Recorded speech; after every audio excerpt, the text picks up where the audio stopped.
Okay, there we go. Recording is now, thanks to science. Recording. The future is now, thanks to science. Okay. We're going to... yeah, we can share screen. Unless that's going to, like... Nah. Johnny, go look in Smile Factory. Oh my god, Johnny. There. Oh, is it Bunny? Yeah. Yes.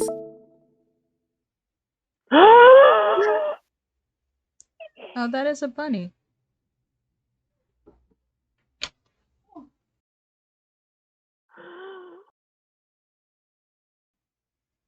Hello, Molly. Are you back from your expedition to the outside?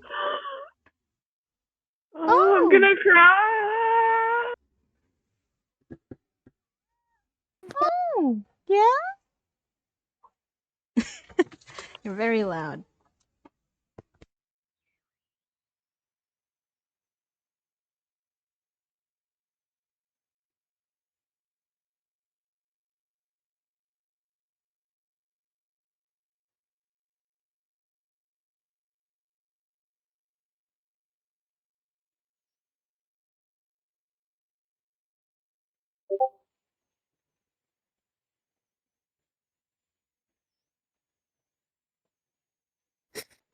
Okay. Alright, crew. So everyone should be here. If they're not, I'm going to cry. Does everyone know? The tutorial. Okay. Has the new guy been caught up? Okay. Alright, so does everyone remember what this is? Yes, it's Zeph and Johnny Fick. Thank you. Does anyone remember what happened last time? Yeah, Puffy is done. Oh yeah. The Dream SMP peeps all came to try to take Dream. And Dream got teleported back because he's still in baby jail. Okay.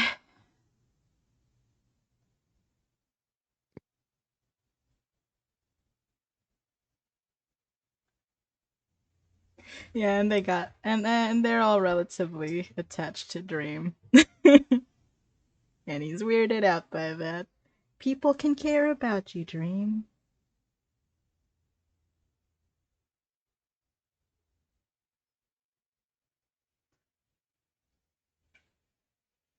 Yeah.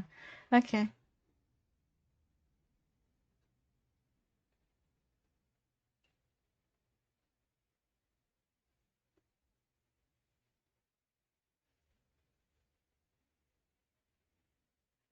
Blossoms like the sun. Okay, ready? Yes, this is the chapter that they said is healing. Oh god, it's when I am in Johnny's place.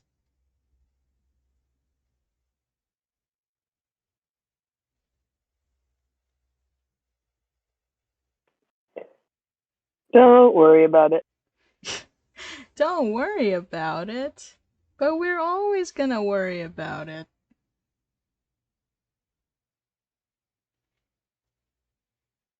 Rabbit bunny. Okay.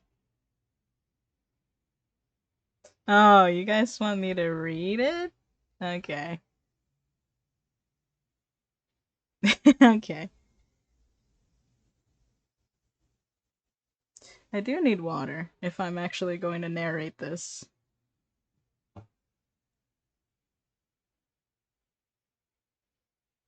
Yeah, halfway through I could be like, okay, I need water and just run to the kitchen.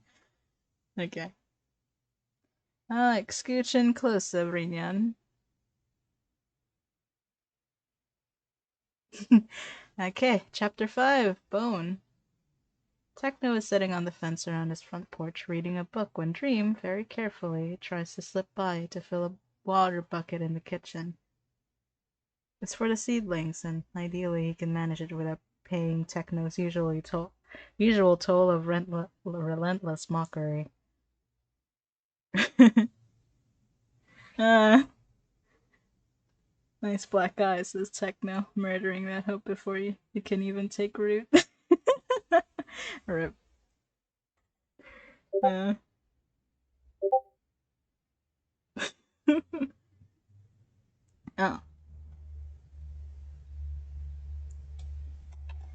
We'll watch later. For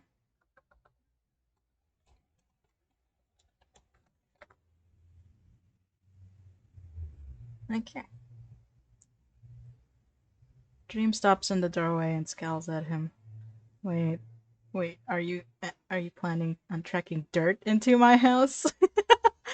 uh Says Dream, who actually hasn't thought about the fact that his hands and knees are covered in garden soil from off his roof. No, he lies, lying way like a liar. You are.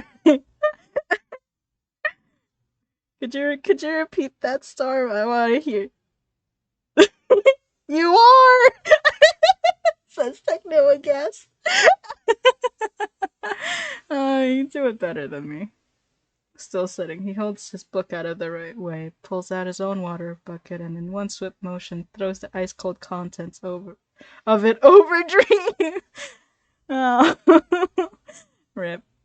Well, that's one way to bathe this man. Wait, is this the first time he's taken a bath, quote unquote? Yes. Yes, absolutely. Thank you, Techno, for doing the Lord's work.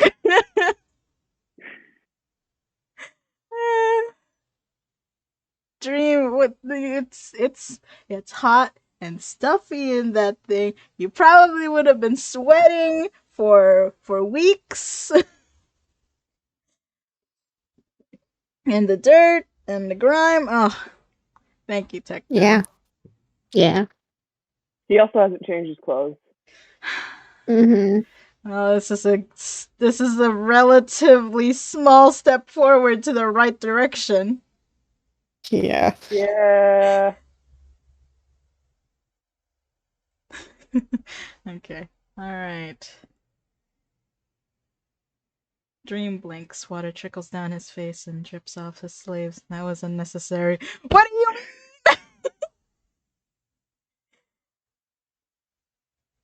Techno ignores him to stare mournfully at the water droplets chasing each other across the floorboards. Now look at what you've made me do to my floor, Dream.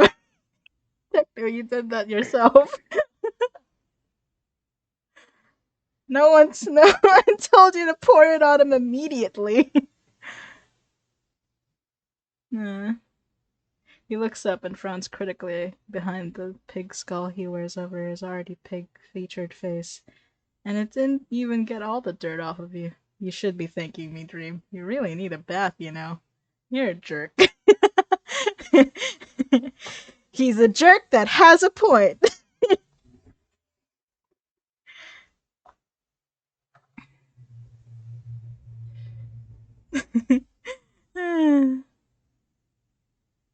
Says the guy everyone hated so much they threw him in jail. Dream was about to dignify that with a response, least of all because it's true. He's just turning and heading inside when Techno keeps talking. And now you want to track water all over my floor too? Wet, muddy water? Dream looked back at him. You're the one who emptied a bucket over my head. Well, yeah, well, you were dirty. You're still dirty and wet. You're ruining my flooring. Oh. Good Techno voice. He shifts aside, leaving a length of fence open. Sit down till you're done dripping.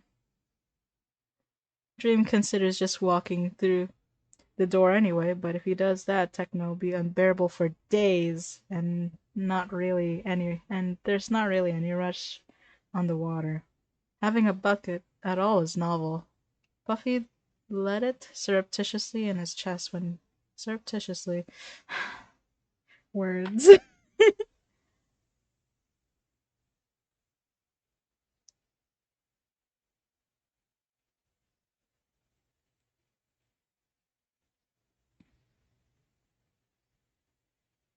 I always wondered what that mean. I just never cared to look. Now you know. Now I know. Sneakily. Sneakily, like a sneaky sneak.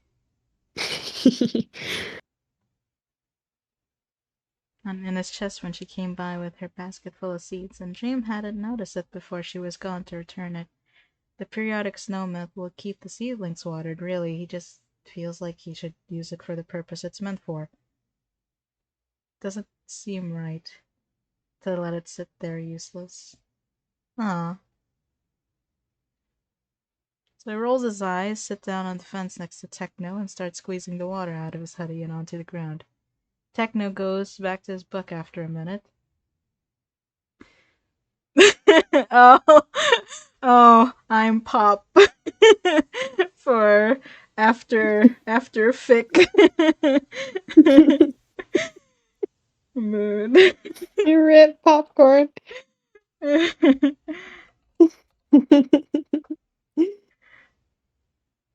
You will get access to secret podcasts later.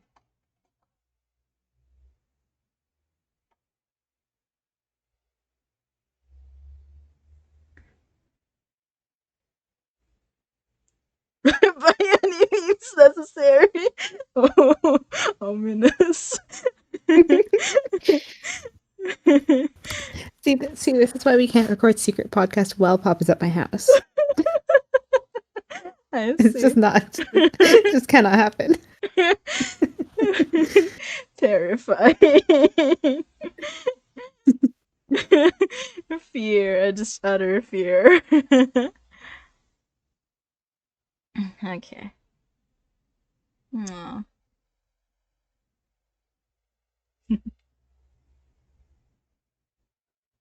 Techno goes back to his book after a minute. Some big thick tome that's of a thing Dream doesn't understand how he focuses on. It's one of his light novels. You know what? Yeah, you're right. You're right. People he just like has people printed out in like those like oldish thick tomes, but it's actually like the King's Avatar. You're right. You're right. This wasn't canon until this minute, but now it's canon. Fancy bound light novels. Yeah, that's it. Like, he has to keep his image, but he also wants to read his light novels, okay? Leatherbound Kaguya. So Odd. that's him. That's Techno. This is Techno. Don't let anyone see what your true intentions lie, which is reading a light novel.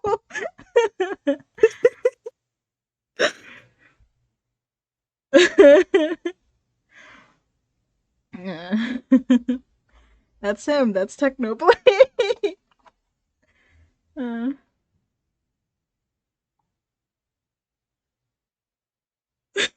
Light Anime boy Satsu. Curse. Has anyone even done that yet? I feel like someone in like the Stay Night or something. Fate Stay Night or something. In that already made like Sun Tzu into like an anime boy. Certainly. I don't want to look, but at the same time I'm too curious. Okay. Calm down. Okay. Huh, Techno goes back to his book, which is a light novel. It's one of his light novels. Only Phil knows. And Dream watches the little drops of muddy water he's twisting out of the rips and seams in his clothing cut rivers in the trampled down snow. Is he like in like the little balcony stair that like Yeah, they're sitting on the fence there. okay. Where's is Techno sitting on that? They're sitting on a fence together. I don't know. Okay, Listen, cool. I just, just just. okay.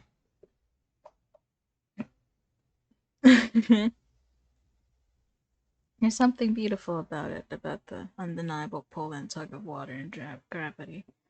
And it strikes at something pulled loose in Dream's chest. How beautiful, this little thing. Aw, cute.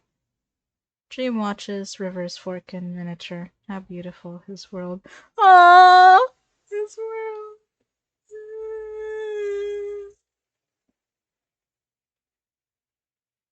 Aw, yeah. Ha! Look at us. Loves Techno. So Dream looks up from the dirt and water and snow to see him staring back. Book held low, expression somewhere between amused and rueful. Between us, we got the nightmares of every single person on the server on lock, and here we are, all domestic. It's almost poetic. I mean, yeah. Yeah, nah, yeah, you're living a what? A slice of life or rarity in this Dream SMP server. Yeah, we changed the genre on them. Yeah, Um, good. From anywhere else, nightmare would be a condemnation. From Techno, it's just a statement of fact. Dream doesn't know how to feel about that. He shrugs. I wasn't just sitting here until you poured water on me. Techno raises an eyebrow. You spent all day gardening. If that's not domestic, I'm a frog. I do want a frog mob in Minecraft. it's important lore for this scene to know that while I was writing it, I very, very much had Techno's Frog Facts Hypixel video on my mind. I was thinking about frog facts. Man likes frog and then facts. and then I sent it to Johnny while she was reading the scene for the first time, and like she just got completely distracted in the middle of her live blog watching the frog facts video. I was trying to read.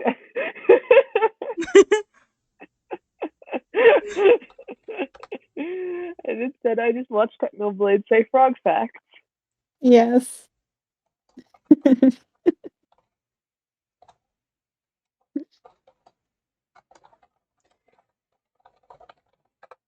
I literally stopped my live blog for like 20 minutes. It's about the Just watch frogs. Technoblade say frog facts. It's about the frogs. It's about the frogs. Frogs are very important. Frogs are very important. I'm so glad Techno recognizes this. Yes.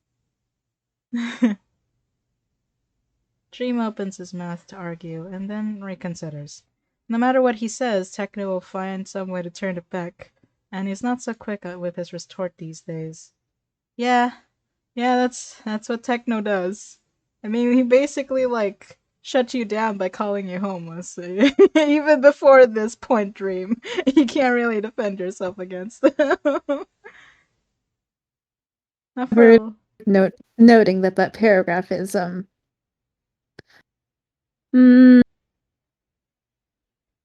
it's one of those little things that most of the rest of the characters don't notice, but yeah, you you'll can point that out later if it's It does recur throughout most of the story, including stuff before Yeah. this point, actually. Yeah, Dream just loses conversation a lot. He stutters a Um, lot. hmm. A couple months of solitary confinement will do that to you. Hey, it's 3 weeks, but yeah. Yeah. Yeah, it'll do that to you. Even 3 weeks, it'll just fuck with you talking. Hmm. Ah, okay.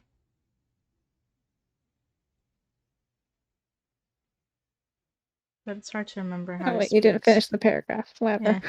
Yeah. I am a fool. I was like, wait, I jumped the gun on that one. Whatever. That's okay. He spent too much time forgetting and then remembering again just for something to do in himself. Sometimes his tongue still tastes like lava. Oh. I just heard a couple of my crew being like, oh. The Yeah. sounds of pain. You guys okay? That's such a weak no. It's okay. This is the healing chapter, guys. The healing chapter. Yeah, friends. Gotcha, says Techno. He nudges Dream with an elbow. Dream, not expecting it, shouts and almost falls off the fence. You know, continues Techno as Dream indignantly rights himself and glares at him. I mean, kinda liking having you around. It's pretty nice to have a target, you know. You're so bullyable. uh, just admit you've grown attached to him, Techno. He will not say it directly, but he will say it like that.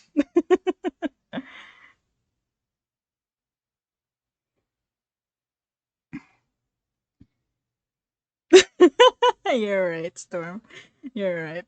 The only person that Techno would rightly proclaim his love and affection for is Filza.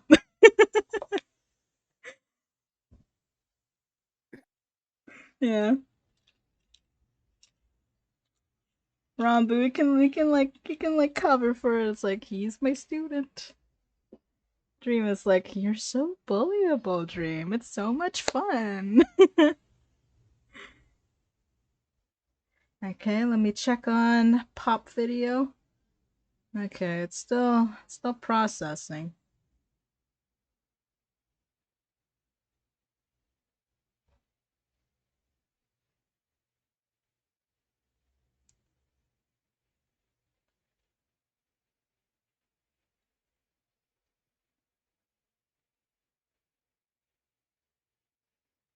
Hmm.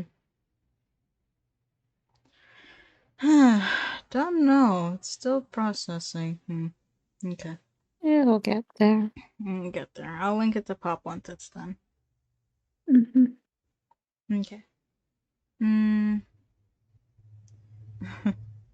You're horrible, says Dream. So are you, says Techno deadpan. And there's something in the way that Techno is looking at him from beneath his pig skull mask. Tuscan eyes, slightly bored and slightly amused, that sends familiarity jolting down Dream's bones and into the earth. Oh. Stills him and holds him, and it takes him for a second or three of blinking to realize.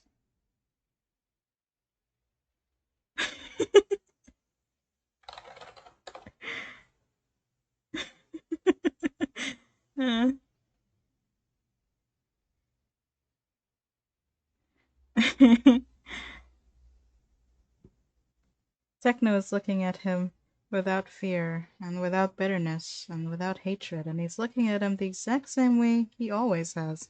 Like Dream is still his rival, or his equal.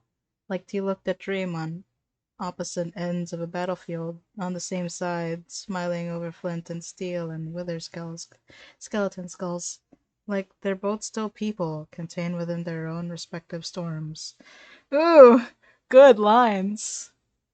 It's good shit. Oh, Dream.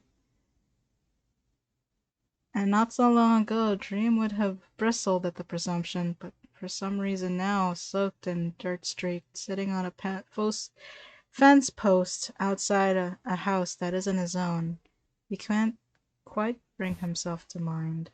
Aww, Dream. Yeah.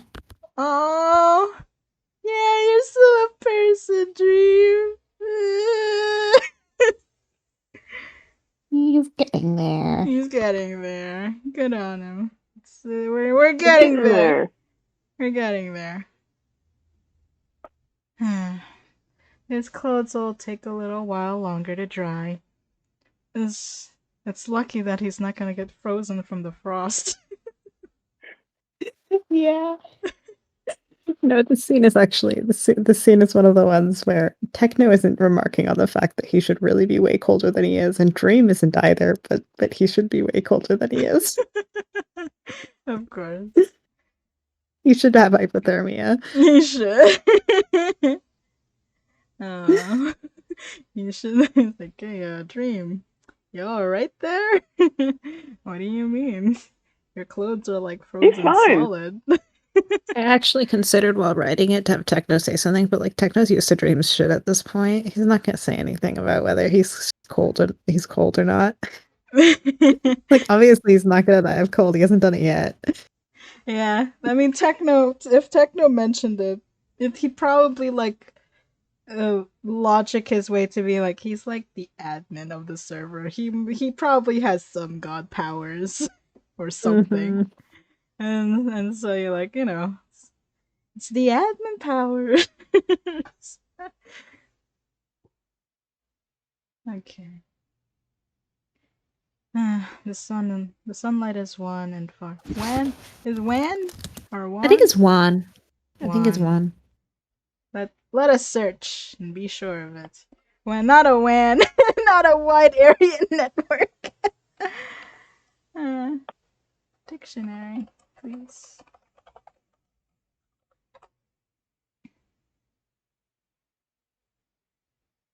One. Juan? Juan. I think it's Juan. I think so. Yeah. You'd think I'd know how to pronounce the words I use, but I don't.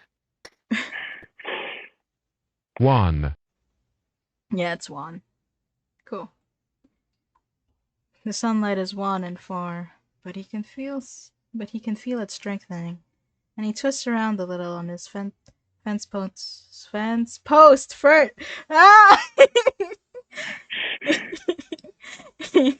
on his fence post perch. Thank you. And he tilts his head and he adjusts his mask. So, he asks,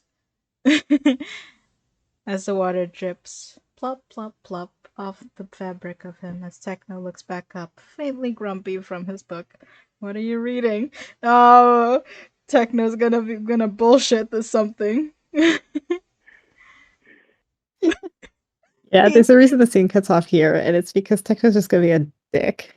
He's gonna But like this is like it has to cut off with a nice gesture. Techno's gonna just bullshit something when he's reading a light novel. A fancy ass looking light novel. That's my dream. That's why he's like covering like the covers so people can't actually see. That's why he doesn't put like titles on the front cover for certain books because it's actually just light novels.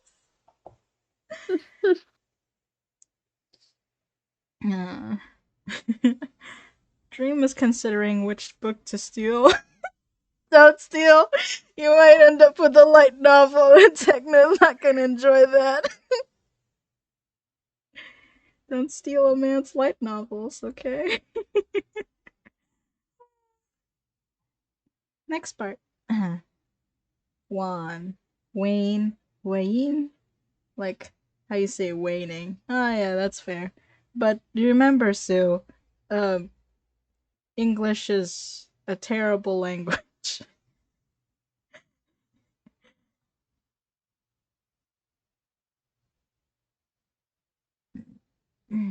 Okay. Dream is considering which book to steal from Techno shelves. Like just a book for reading or like an enchanting book? I guess it's Book for reading. okay, fair enough. Man needs He doesn't have much to do. yeah, fair. Read a light novel, Dream.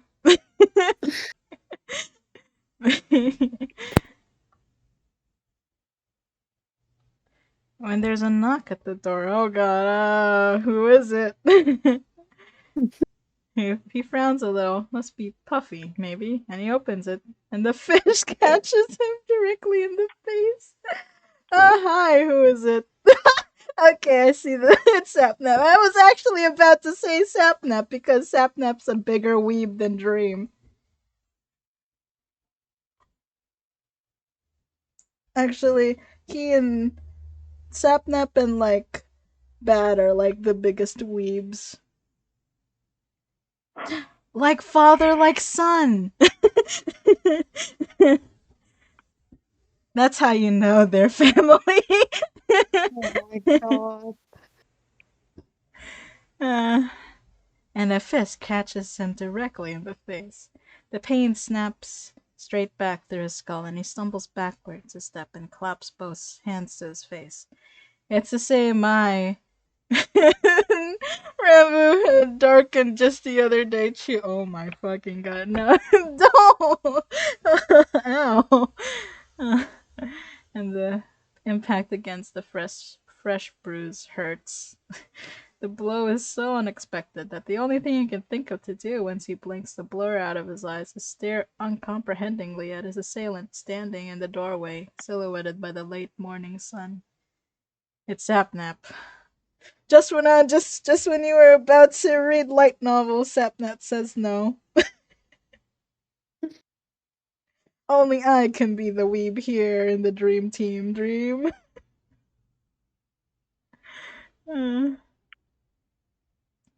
Half of Dream is surprised to see him here, and the other half isn't. Not at all. Dream can't read his face, not for the lack of clues, but for an abundance of them.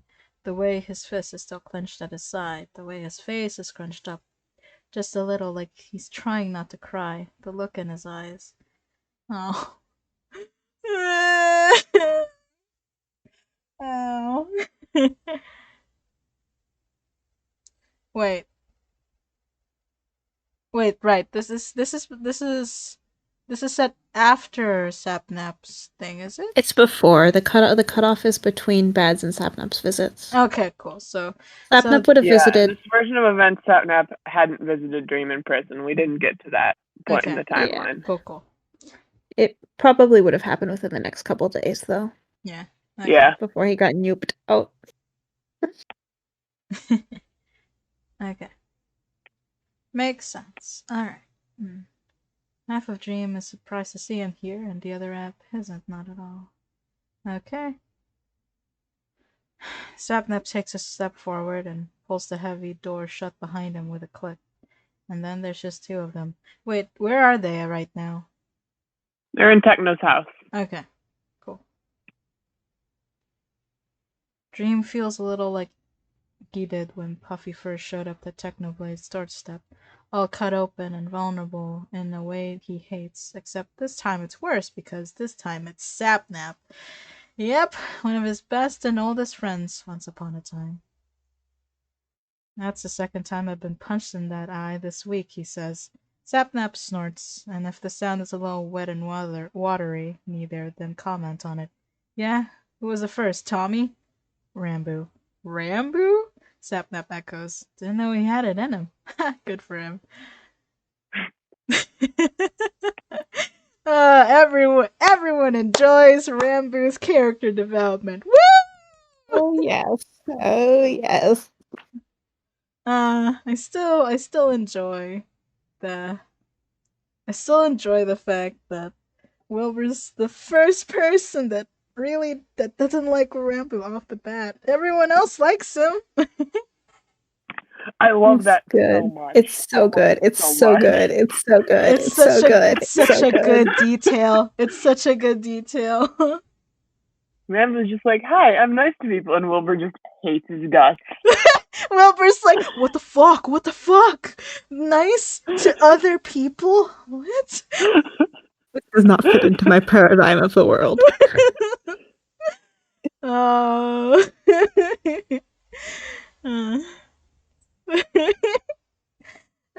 Wilbur immediately blue screens. What? What? No.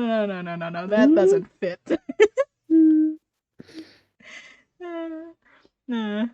Okay. The room falls quiet for a moment. Dream hesitates, then asks, why are you here? Because they must have gotten the message, right? That there wasn't any use in trying to drag him back, so Sapnap could be here to... He doesn't know why Sapnap is here. Oh, He's not smart. he He's isn't. really not Not. smart. I He's want so to just stupid. grab this Dream's shoulder and just shake him. It's like, he's your friend, fucker! Oh. Sapnap laughs, maybe. It doesn't sound like a laugh, and rubs his eyes for a moment. God, you're such an idiot, Dream. Thanks, Sapnap. For someone with 1,000 IQ, you really are the brightest. He's so stupid. He's so stupid. We say this with affection, probably, maybe. Just to tease. Dream frowns. What? Sapnap cups it off. I came here to see you and talk to you because you're my best friend, or at least you were, and I miss you. And isn't it pathetic that those are the words to make Dream's silver tongue freeze in his mouth? You didn't come to visit me in prison, he says eventually, and he hates a little how bare and vulnerable the words come out. Sapnap shrugs a little. Yeah, I was going to before, took me a while to get up the nerve. I mean, when the last thing you saw your best friend do was trying to murder a pair of defenseless kids, it's not the easiest thing to go pay him a visit. Dream doesn't have anything to say to that. Of course, it comes back to Tommy. It always comes back to Tommy. Well, that's because it's your actions against Tommy, Dream. He's not smart. Kind of obsessed over that. It's not because Tommy attracts trouble this time. He was happy to just live before you were like, haha, let's have a really cool final battle. Look at your discs. They're not your discs. Ooh. I have it all in a really cool secret vault. Ooh, I have a vault now, like Technoblade, but cooler. Oh, Dream. And even after everything, some part of him still wants to feel childlessly bitter and betrayed that everything just couldn't go according to plan. Sapnap sighs, leans back against the closed door. Doesn't look like a threat, but the message is clear nonetheless. Neither of them is leaving until they talk this out. Whatever this is, however deep it goes. It's a conversation Dream never planned on having. This isn't how things were supposed to end up when he took a blade to all his ties and friendships. He had wanted to cut them off clean and come away stronger for it. Oh, Dream, you're so fucking dumb. He's so dumb. He's so dumb. He's so dumb. He's so dumb. So dumb. This fic is just smacking him with a sign that says your friends and bonds matter. Yeah. Yep. Oh, and you haven't even gotten to the thing. Oh my god. Yeah, he's stupid. He's very stupid. That's all that really needs said. He's really stupid. And now he's here trapped, and the savage threads of everything he couldn't quite sever are hanging in the air between them, tangling them together, and he doesn't know what to say. Sapnap says, blunt as he always is, I just want to know if we're still friends. Ow.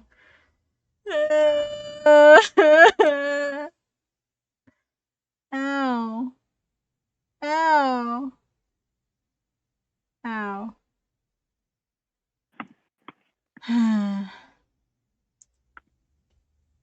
Wait, okay. Hello?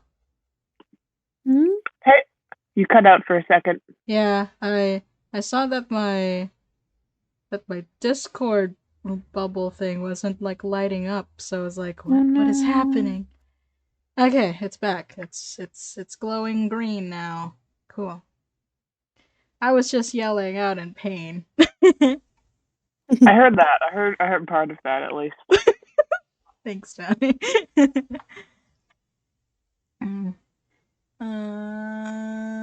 They're still friends.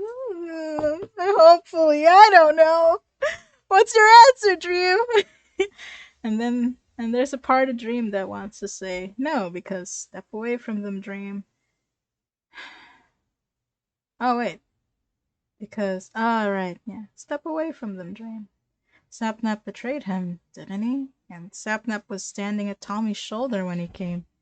And Dream betrayed him first, anyway, and the versions of them who were best friends are long gone and far away now. And besides, a proper break like this is just what he wanted, isn't it? Isn't it? No.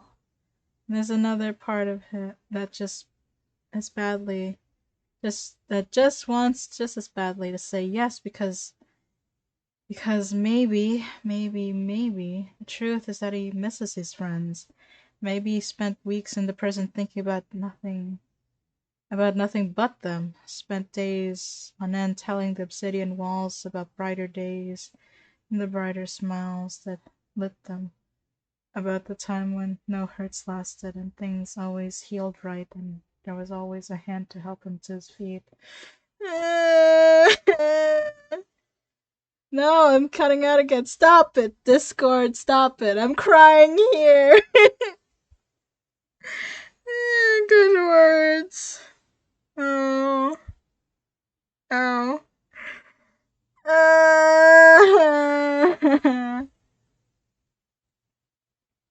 You know what? I'm just gonna change. Okay. Cool. I'm changing that. Okay, nice.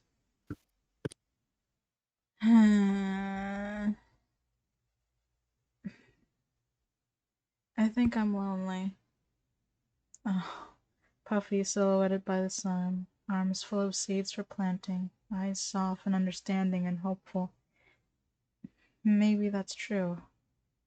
Nobody needs to know. I don't know, he says after a pause. That's probably too long. I think that's up to you. And he's not used to surrendering control like this. Oh, dream. Oh. No, when it comes to decisions that matter. Oh.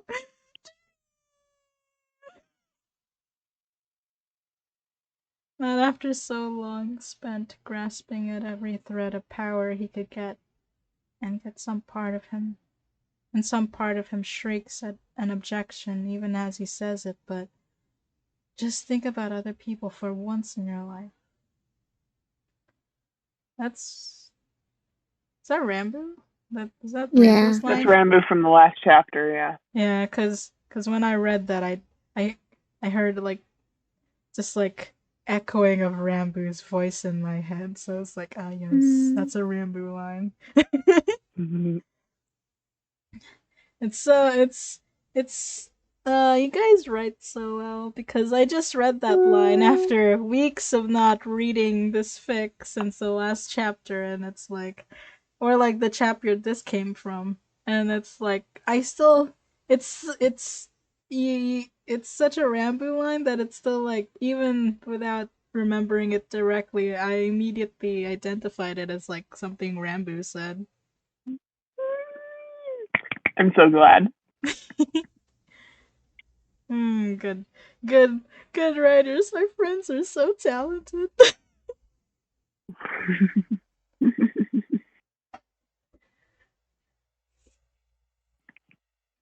He's not really used to being honest either, but he thinks it must be alright, as answers go, because something soft and complicated crosses Sapnap's face just for a moment, before he smiles a little, shakes his head, and the pressure in the room eases. Guess so, and Sapnap says, and then after a moment of half-comfortable quiet, so, what's it like being neighbors with Technoblade? Aww, cute. Fun fact about this scene: when Johnny first wrote it, we both had a moment of, is it too early for him to have this moment of being decent? And then we're like, it kind of has to happen at some point. This is literally chapter 5. We were like, this is more than halfway through the story. We can have a little bit of character development here. It's like is It's he allowed. too nice? Is he too nice? Is he not being a dumbass and a mean person? We're like, is he too nice? It's literally like 2/3 of the way through the fic. Did you guys already plan out it was supposed to be like 7 chapters?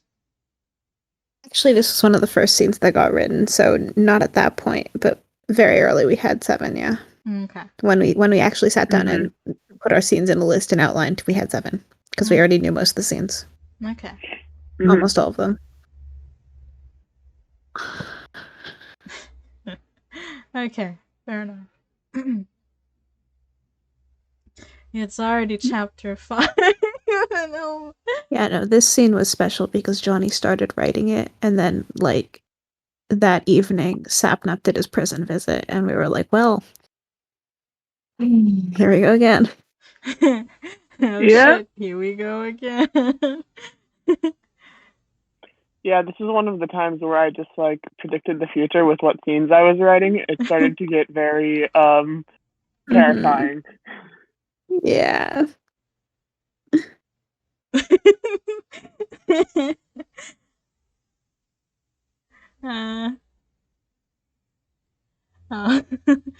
uh, Johnny, you predicted the future.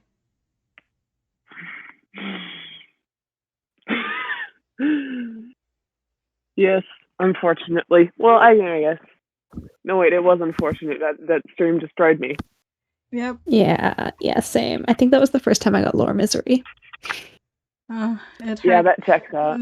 That stream hurt so much. Oh, I hope someone saved that stream. Sapnap in Dream, someone's gonna have. Yeah.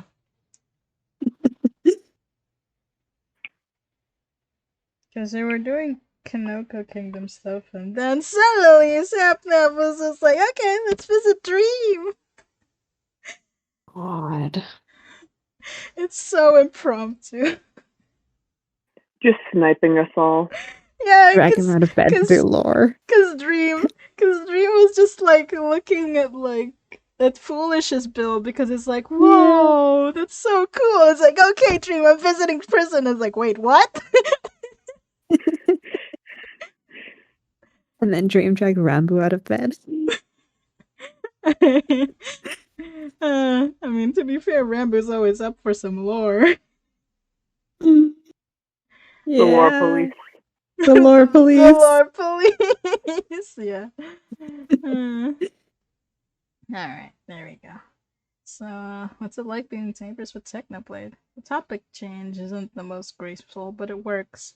Dream groans before he can stop himself, knocking his head back against the wall in immediate exasperation, and Sapnap laughs at him outright, and the air in the room lightens like sunlight. Sunlight. Light. Dawn. Things are getting brighter. Yeah. Lunai handshakes era dawn imagery. Wait, I mean, we're basically in a One Piece server. It's always gonna be there. Yeah, it's just very funny. Dawn imagery, hell yeah. It's very funny because like we didn't like put it in there on purpose or anything Yeah, it's at any not. point, but It's not one of our intentional recurring thematic, which we have a lot of. We have like 10 of them. But dawn stuff Yeah. isn't. Light and dark and shadow is, but not dawn specifically. Yeah, but It's very funny. It's just very funny. You've all been It's very writing funny. like One Piece. It Yeah. slips in somewhere. How many times have I written Pedro's death? How many times did I wax poetically about the dawn imagery of everything?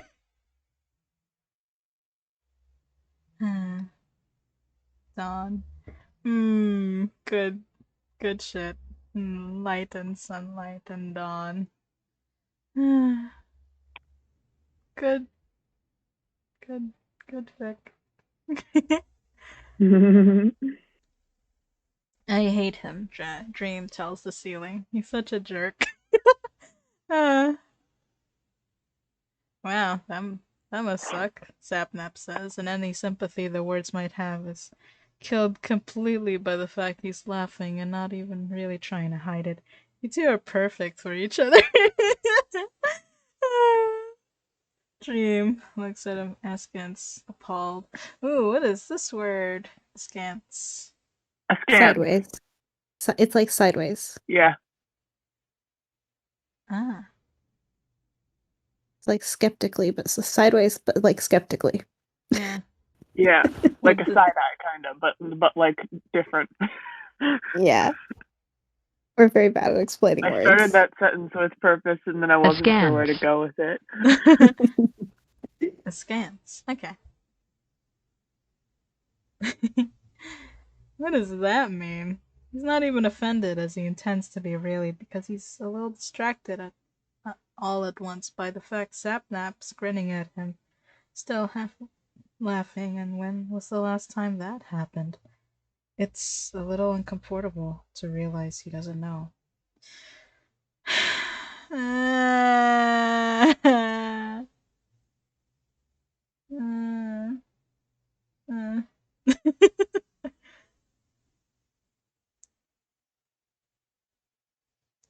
Ooh, Sue is typing something. Ooh.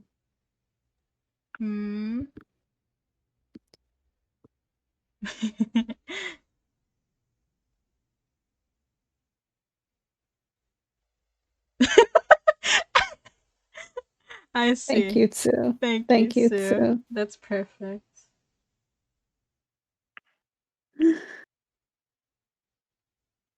Wow, how long have we been recording? It's only been an hour? Oh, 51 minutes. Okay. Thank you, Sue. I love you. Cat kiss.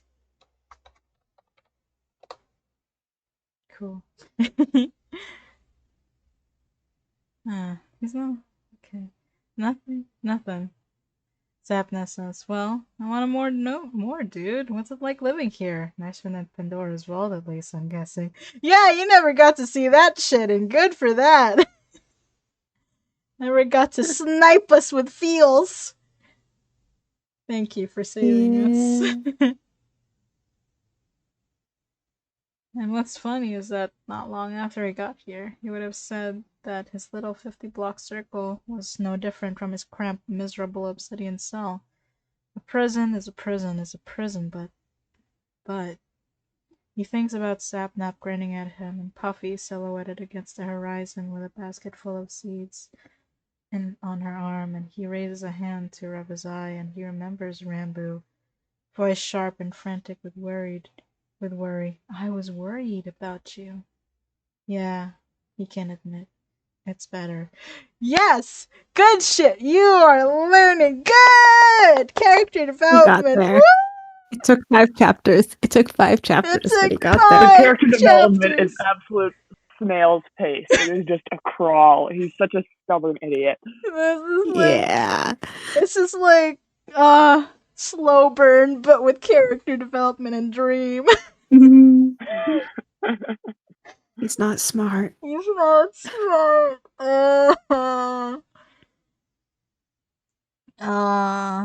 Thank the good Lord.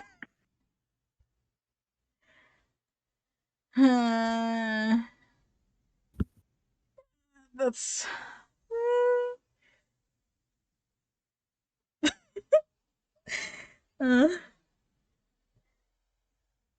my crew's just looking at me. Hi peeps. How you all doing, huh? Very good scene next. Very good scene next.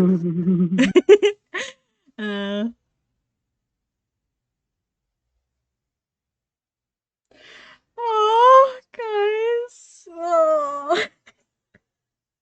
Oh, my crew is just looking at me.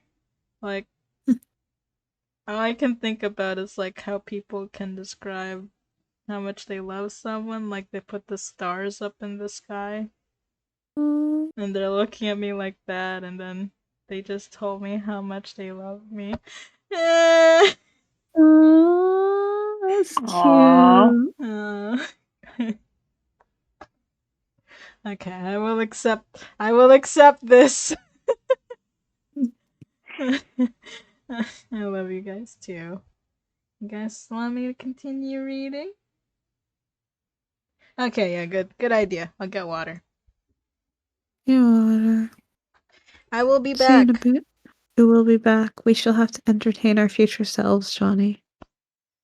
Oh, we will. We have to entertain How our should we do future that? selves. How should we do that? I don't know. Hmm.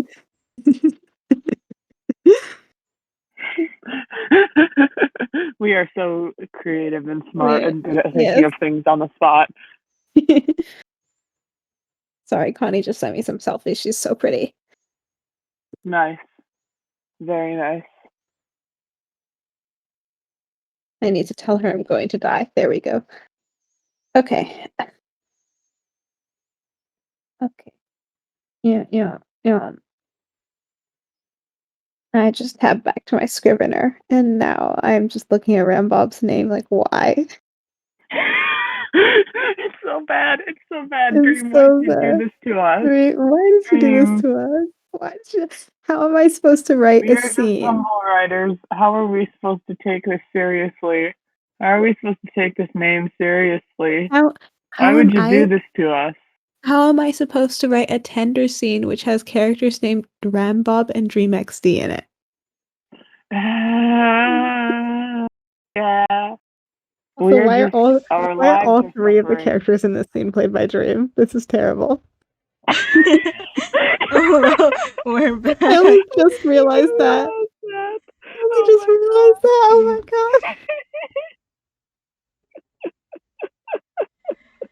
The thing is that it's that God. you forget what they sound like, and they're just places with deeper context.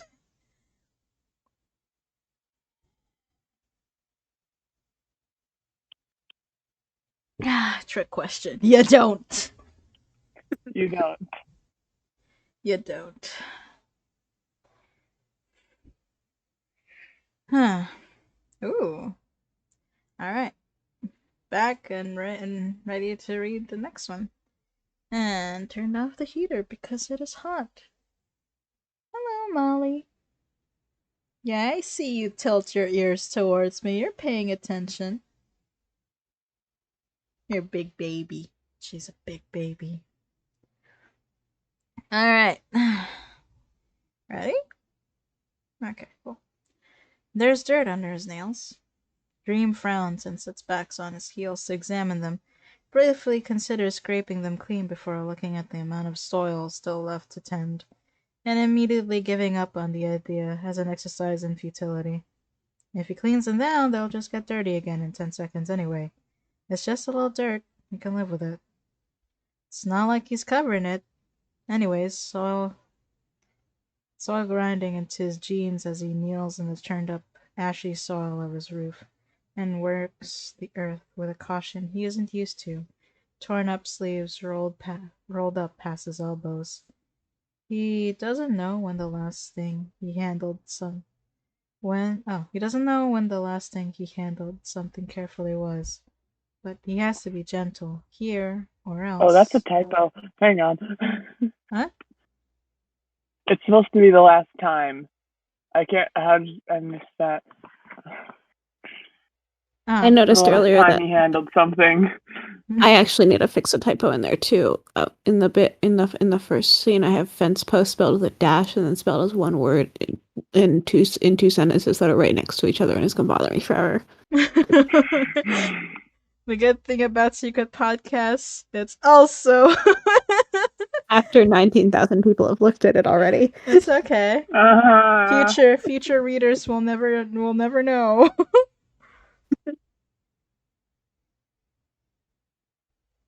I wonder if Dree has seen this. I Me don't know. too. We don't Sarah have a repped kudo it from. to them Yeah, we in don't have a the kudo from comments, them. but we don't have a kudo from them or anything. Yeah. Yeah, we have been looking at the kudos. Believe me. We do check like regularly, or at least I do. Uh-huh. I presume Zach Yeah, does I check. also. I look at all the kudo names. I'm obsessive. I also keep an eye out for Nox stories, which is Tumblr user Dreams Clock, just in case. Hmm. Nice. Nothing from them either, but you never know. Maybe they read it and didn't leave. Kudos. They wouldn't. It's a good thing. They would've. That or Thank they're you. saving it for another day Mm-hmm. and just forgot about it. Just like, because of feelings for Dream.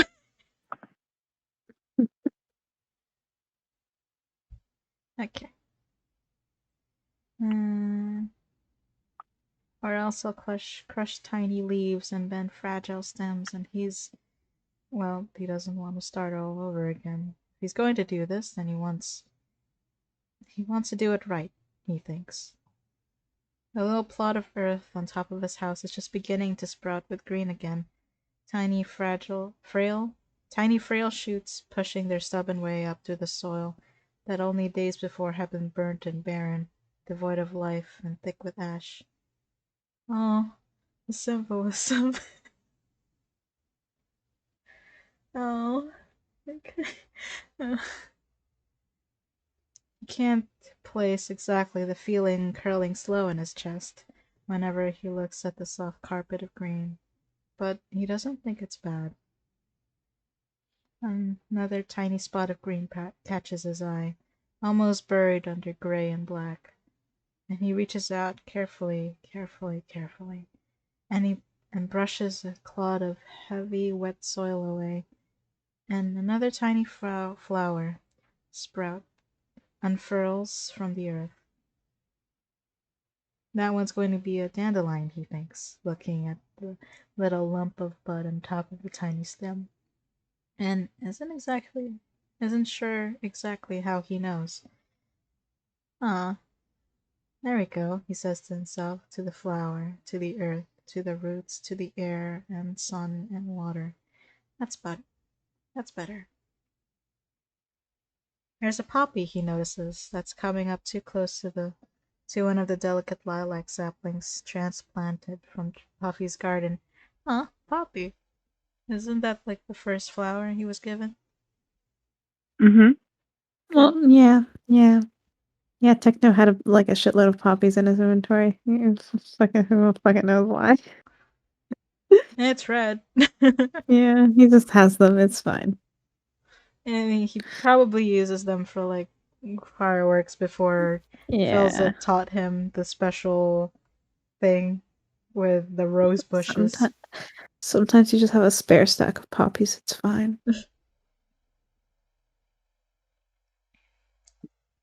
He should move that.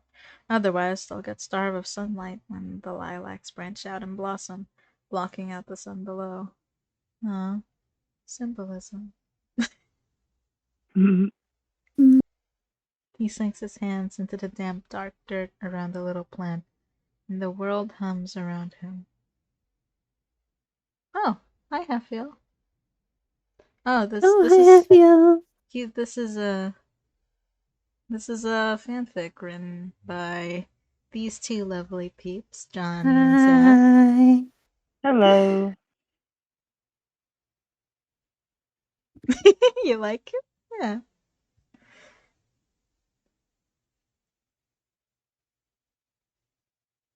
Yeah, it's for this thing called Dream SMP.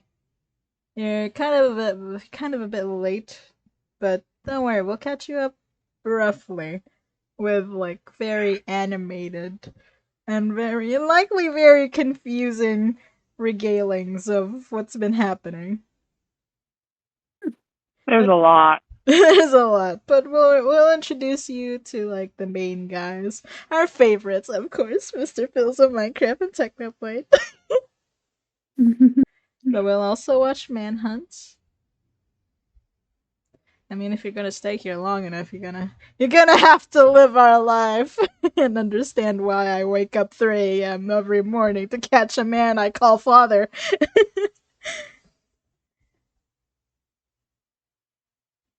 Also, this is Sue. Sue is important. Sue is very important.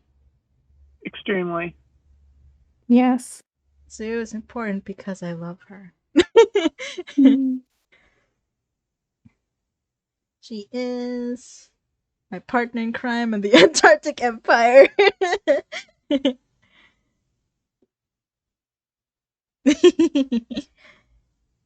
Partners in crime.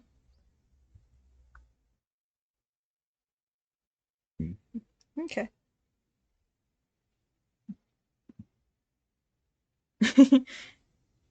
Yep, continuing.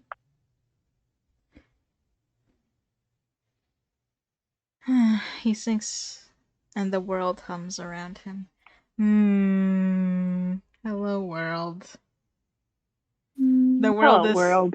the world is also happy about his character development. Oh, extremely. Very much so. It helps a lot with the whole symbiotically linked thing.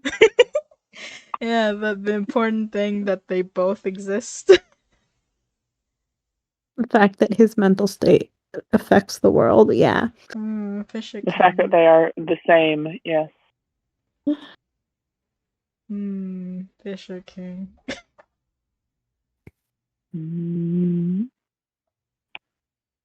Hello, Sulu. What you writing?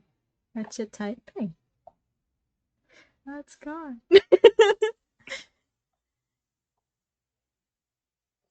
Okay. There's life in the soil, and it's in the fragile lightning bolt roots pushing their fearless way deeper and deeper into the earth, in the snow melt water that permeates the ground. It fits because it's code.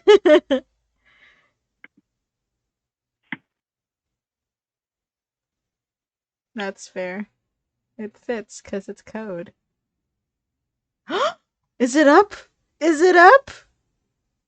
Oh, It's up. Okay. wonderful. Okay, I just need to make sure. Need to make sure that it's on the highest quality. The VOD Okay. for pop. The all important VOD. VOD, Yeah. VOD, VOD. VOD, VOD, VOD. It's still okay. It's still like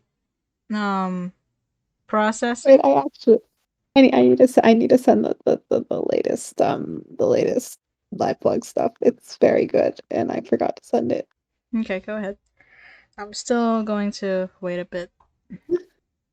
I'm losing my fucking mind over this. Actually, you guys all need to go read it immediately. Okay. Oh. It's just very, very funny. I think Connie did a murder. Connie did a murder? Connie. Oh, also, happy birthday to me. Is it your birthday?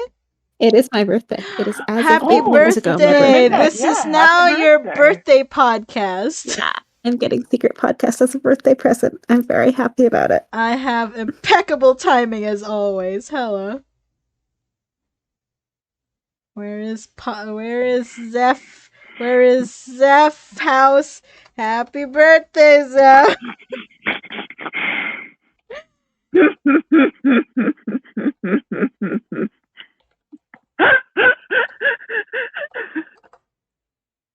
There you go. With the pop. Okay, alright.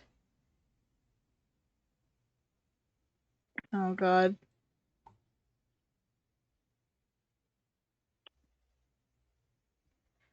Bad is now telling stories about Skeppy stealing webkits. Alright, this is something he did! Oh god.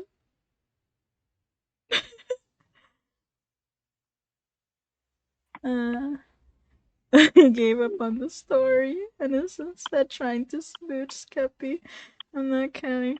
Look, we don't have to like work for like Skep Halo content because they just make it themselves. Puffy suggested it, and Bad just started chasing Skeppy. Bad got him. The Force arc.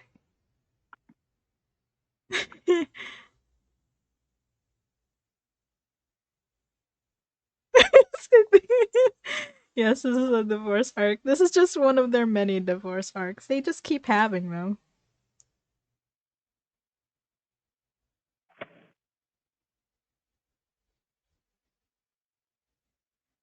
An inflatable doll of himself.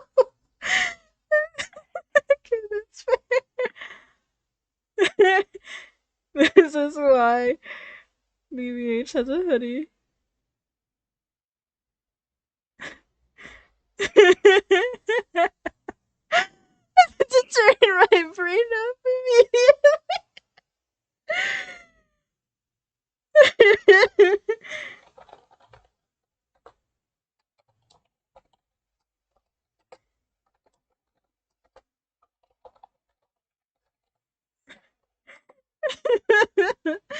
Oh god. Skip Halo.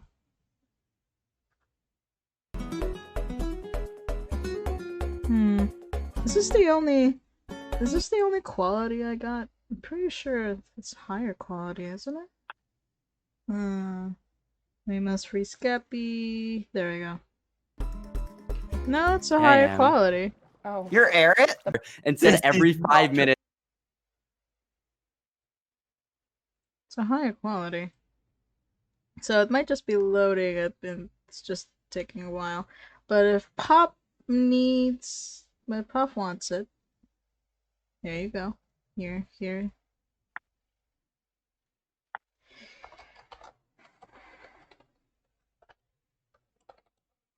$360p.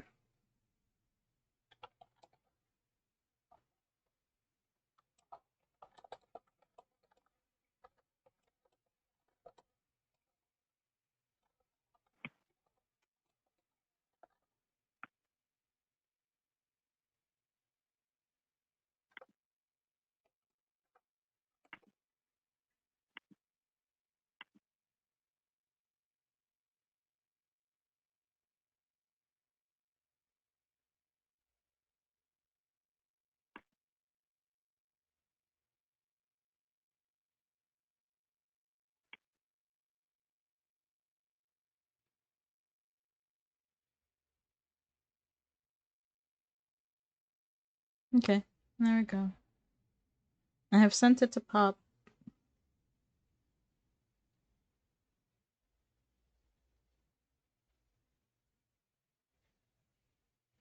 Zeph Day. It is truly a Zeph Day.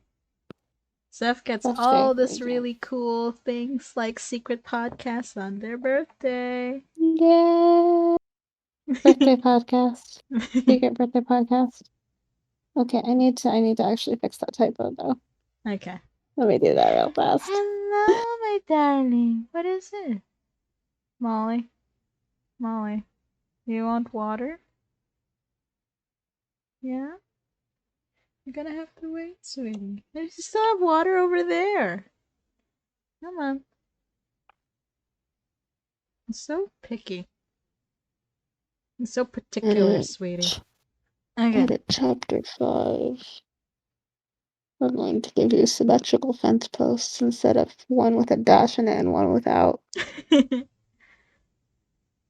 we go. They can both have dashes. I like that post. Dashes are nice.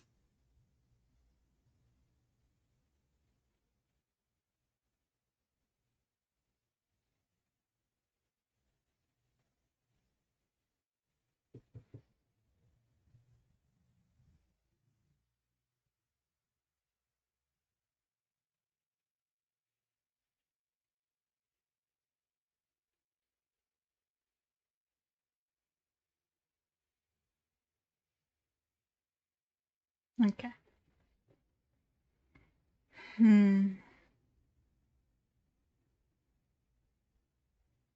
Molly, what's up?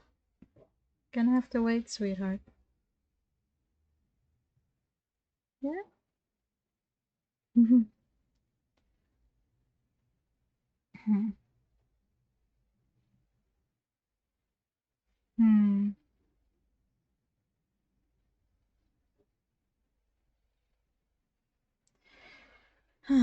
Okay. There's life in the soil, and it's in the fragile lightning bolt roots pushing their fearless way deeper and deeper into the earth.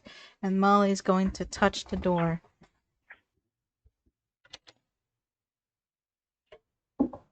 Okay. Molly. Okay, I'll be back. Hang on.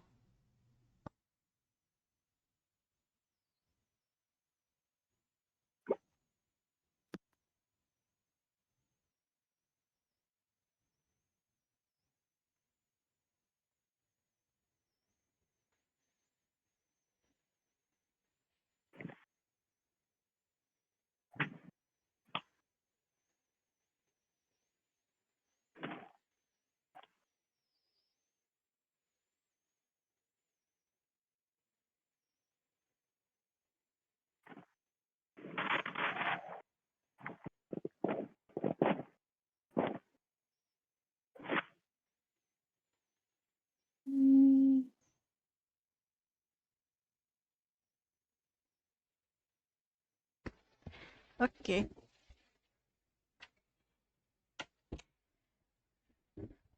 Okay. Oh, now I'm thinking. Oh, Johnny, I'm gonna DM you. I'm thinking about the scene that I have open in Scrivener. Like, Oh, I'm just like, here, let me just message like a person who can use a keyboard.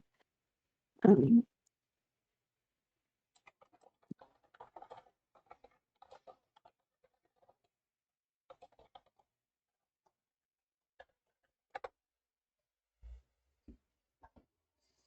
Okay.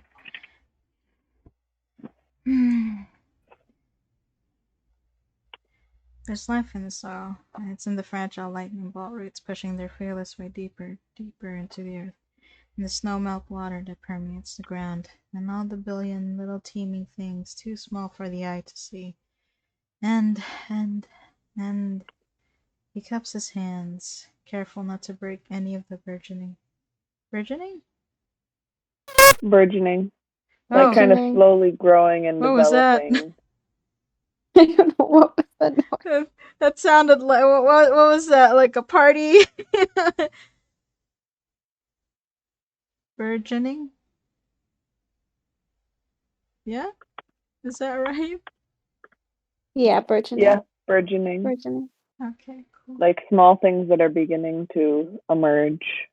Yeah. Okay, bye, Bye, Suwu. Sue. I love you. Cat kiss. Cat kiss.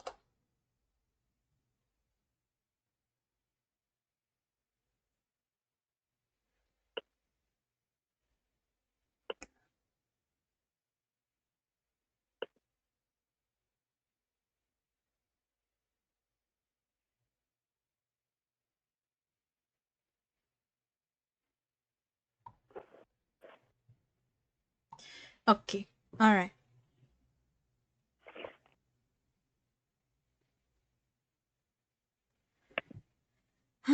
Okay.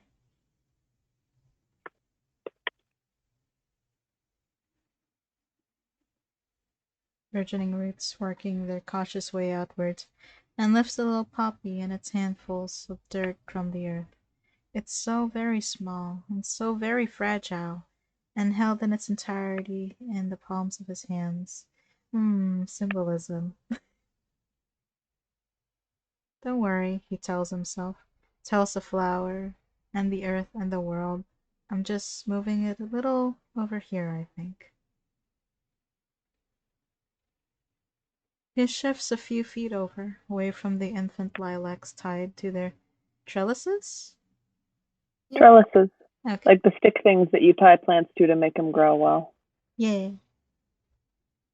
Careful not to crush any of the tiny points of life and light emerging, slow and steady from the dirt. He finds a spot amidst the tiny flower sprouts where nothing yet is growing. Presses a divot? Is it a Divot. yeah? dip it into the earth with the backs of his hands and lowers the little poppy down. There, he says, and it's an exhale, and it's a smile, unconscious and unseen and unfamiliar on his face. And it's the sun, warm on his ears and the back of his neck and his arms. He presses the disturbed dirt back into place carefully and makes sure the little stem can still hold itself upright. Should get a little more light. More light, more life, more better, better, light, light, light, light. There, it's the voice. It's the voice and the buzzing of Techno's bees and the rustling of dense spruce leaves, the ever-present Arctic wind that doesn't bite at the fragile green things in his garden like it should, and it sinks down to his bones and sits there warm and content. The world.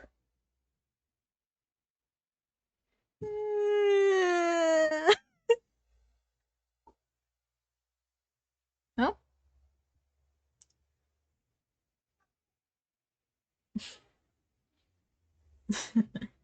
Okay. My garden, says Dream, says the world. Oh. Oh. Okay. This is fine. My garden. Yeah, yeah. And it shouldn't be a revelation, but you're so fucking dumb. Yeah. Yeah. Dream. You're so dumb, but you're getting there, man. Good on you. Okay. And it shouldn't be a revelation, but it is, a little bit, in the discovery of something long forgotten. Words from a snatch of old, rusted memory, or whispered by the wind and the leaves. Tend your garden, garden keeper. Oh. Yeah. Yeah. Yeah. You kind of forgot, but you're getting there. Well, Poppy is already standing taller, he thinks. It won't be more than a few days. Few days. Oh my god. My accent changed. It won't be more than a few days before it blooms. A bright little spot of red against the white and brown and gray of the Arctic landscape, accompanied in symphony by dandelion yellow, cornflower blue, and posy pink. He breathes in, breathes out. There is a lot left to do yet, many more fragile little plants to water and care for. But for a moment he sits in the dirt and snow melt with the poppy between his knees, hands pressed into the soil and into the soft earth, and listens. Around him the world hums. The world is so happy. It's good. It's good. You're getting there. Character development for Dree.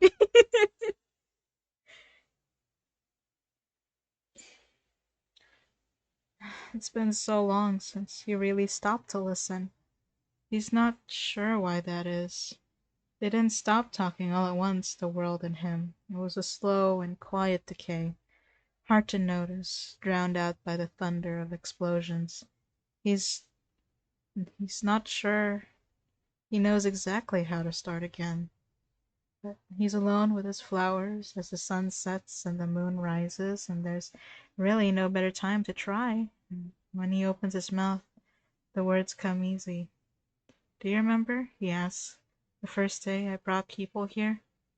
It was just me and you and George and Sapnap at first, and I remember thinking how beautiful it all was, more than anything else. It was so exciting. Nothing built yet, just a whole world to explore. Oh. Oh. It's just Dream and him and his friends.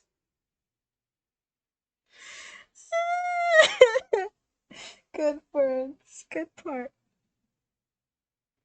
Overhead, the stars twinkle, and the last rays of the sunset sparkle orange off the snow. And between his knees, the little poppy blooms. Something warm and long forgotten cracks open in his chest. He doesn't stop talking until sunrise. Yeah, okay, it's good.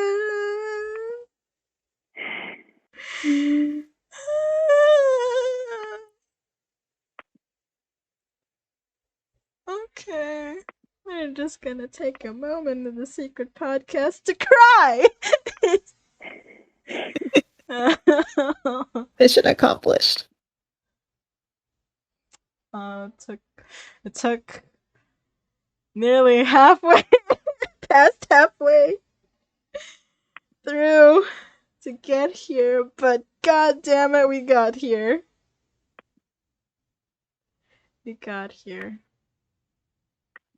Oh, when has he been? When has he been gardening? Has it already been kind of like setting, and then like late in the day? He was up there literally all day. He just does this as a person. Yeah. He's like this as a person. Yeah. He doesn't sleep, so like. Yeah. Okay. Because I was just thinking. The hyperfixation. Yeah. It's the ADHD. Yeah. But at least here he doesn't have to eat or sleep. At least he's actually doing something productive with his time instead of pacing around and feeling bad for himself. Yeah, and throwing himself in lava. Yeah. Or the barrier. Unless that's Or that. Yeah. Unless he counts that as being productive. No, it definitely was not. It was not. It He was is not doing committing something, active he self-harm, says. and we will count that as a win. Yeah. Pardon, Johnny? Mostly not committing active self-harm. Oh, okay. I said Mostly. active. Okay. Fair. Fair. Oh, we're halfway through now. Halfway through the fic. You're more than halfway through the fic. Yeah. Halfway through the chapter. Mm-hmm. And that too. That's what I mean. Mm-hmm. Mm. Phil is searching. Oh, Phil! I've been looking for you. Yeah, he's here. He's here. He went back to hardcore for a bit. That's why he wasn't around. He went down to the basement to play with his trains. He was playing trains in the basement. Phil is searching Techno's chest for some spare room lights for the meeting room when the door opens. Hello! It's my dad! Hi, Dad! There he is. It's my dad! It's him. Phil's It's a him. Minecraft inventor of Minecraft. Ambassador Yeah. of men!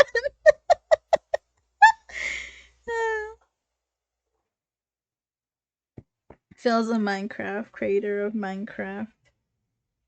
Angel of death to Mumsa. Goddess of death. And Dream ducks inside, ragged hoodie, sleeves rolled up, dirty up to his elbows. And Phil is immediately reminded of something that's been bothering him for some time. Oh? Well, no time like the present to address it, he guesses, especially since Dream appears to be in a marginally less awful mood than usual. Eyes a little brighter behind his broken mask. Ah, yes, there, the eyes again. Hello. The eyes again. It's The eyes again. He seemed in better spirits ever since Tommy's eventful little visit, actually. Phil's not sure exactly what the deal is with that, but he's sure not about to complain. Good on you, Dadza. doesn't care. He Just does. doesn't care. He's here. Not much anyone can do about that. He's just vibing. He's just vibing. And Philza Phil can like respect that. He too is just vibing.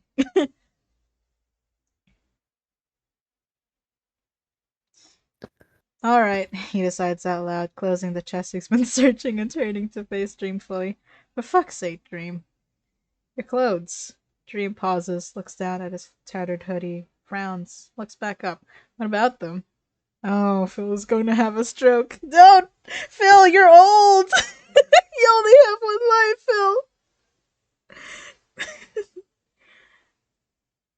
Phil! What about... They look like you got murdered, then, mate. I did, Dream says after a moment, like it's an obvious and valid justification for why he's still wearing blood-stained rags. Twice. Yeah, months ago. Have you even washed them since?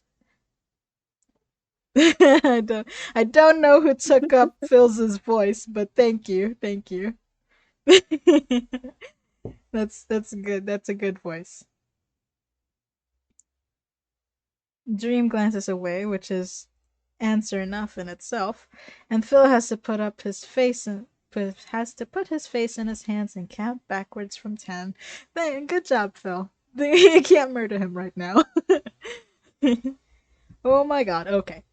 He mutters, turning to the crafting table to hastily craft a cauldron, place it down, and fill it with water. God, the kids on this server. The kids on the server. Of course. Good shit. Old man Phil, sit down. Give me that disgusting thing. Do not fight me on this, he adds when Dream opens his mouth to do just that. I will win. He will. He's a dad. Dream closes And his Dream's a mouth. doormat. Okay. I can just hear his voice. So good.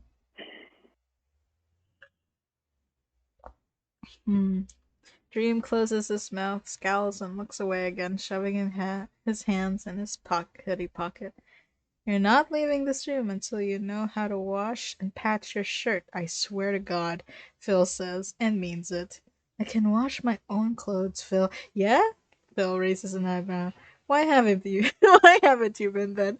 Oh, he's in full dad mode now. Oh shit, Dream, no! Oh god.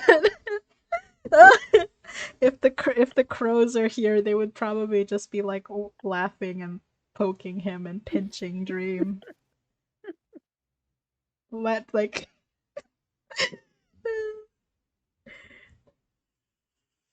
If Crow Chat was here, it would be so funny. Honestly, tragic that became canon after we had already finished the story. Yeah, it would. Yeah, we It would would have been really have fun to Crow work Chat in there. here. Aw. Unfortunately, he canonized it too late. It's so sad. Oh, the tragedy. Crow Chat, my beloved. They could have been here. Oh, that would have been so cute. I love that so much, though. He has a guest, or several, and none of them come all the way down to simple ignorance, though that's probably a part of it. Dream had been nothing less than blatantly self-destructive when he first arrived.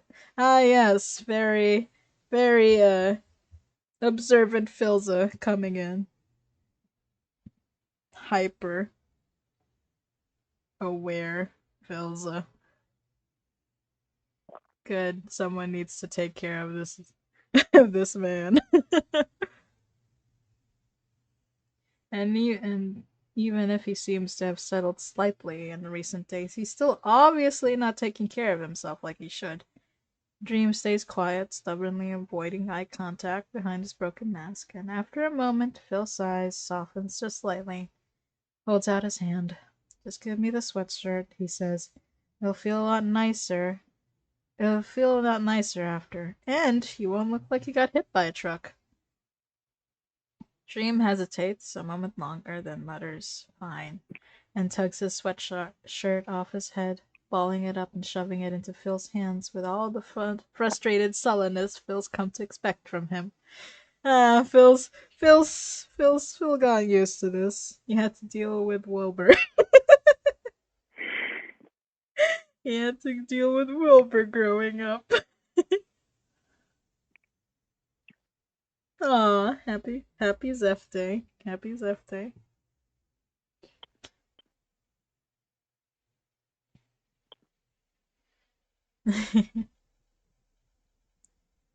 He was wearing a plain white t-shirt under, equally blood-stained, torn here and there by the memory of crossbow bolts. And as soon as the sweatshirt is off, he crosses his arms over his chest defensively. "What, do you want the shirt too?" he asks when he notices Phil looking, a familiar, unpleasant bite to his words. Ah, he's like a little kitten being put in a bath. Aw, he's a kitten. But he's talking to like a big crow. Crow father. Yeah, that paragraph destroys me utterly. By the way, It's so funny. He's a little it's funny and it also hurts me in my soul. yeah. It's the only thing his clothes were the only thing he had left. Oh. And the only piece of armor he had left. Oh. Alright. Honestly, I just keep thinking. No. Oh. Oh. Phil waves it off, turning back to the cauldron and rolling up his sleeves. "Nah, you can do the rest of the stuff on your own. I'm not looking to humiliate you or anything, mate. It's just that you gotta start looking after yourself at some point." Good, Phil. Someone has to tell that to him. He's dumb. Yeah. He is very dumb. He's He is very very dumb. dumb. He is not smart. He's not smart. He dunks the balled up sweatshirt into the water, starts working all the built up blood and dirt and ash out of it. The water goes murky within seconds, but even as it does, the fabric is already growing steadily brighter, steadily greener as the filth washes away. Ah, yes, symbolism. Good. Oh. It's about someone taking care of him and him going back to his normal self. Yeah, that's probably the least subtle symbolism in the entire fic, honestly. Yeah.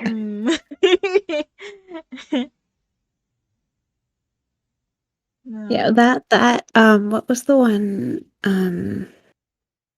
I think there were two others that we like pegged as very, very, very deliberate and blatant symbolism.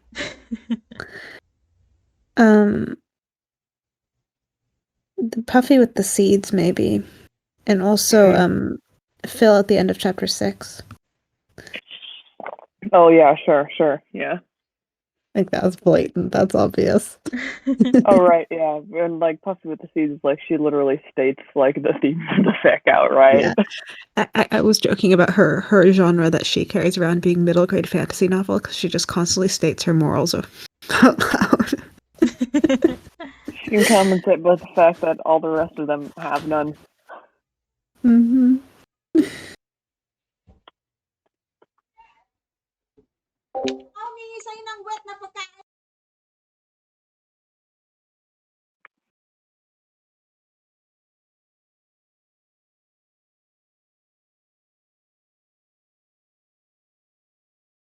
Oh my god, Velvet. Oh my god.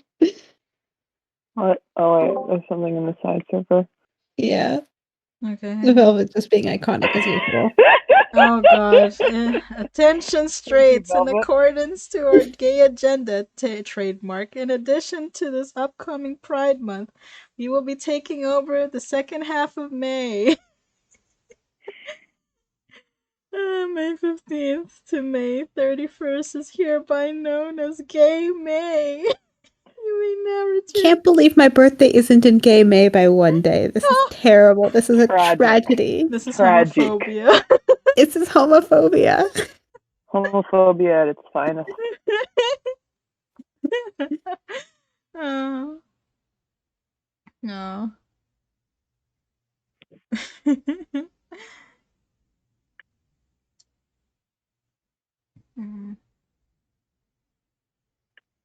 Mm.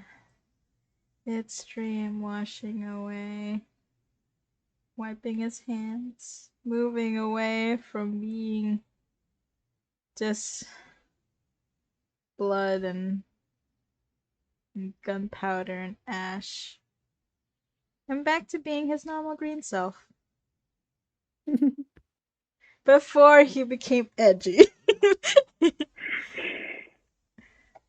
No. Before he lost track of himself. Mm-hmm.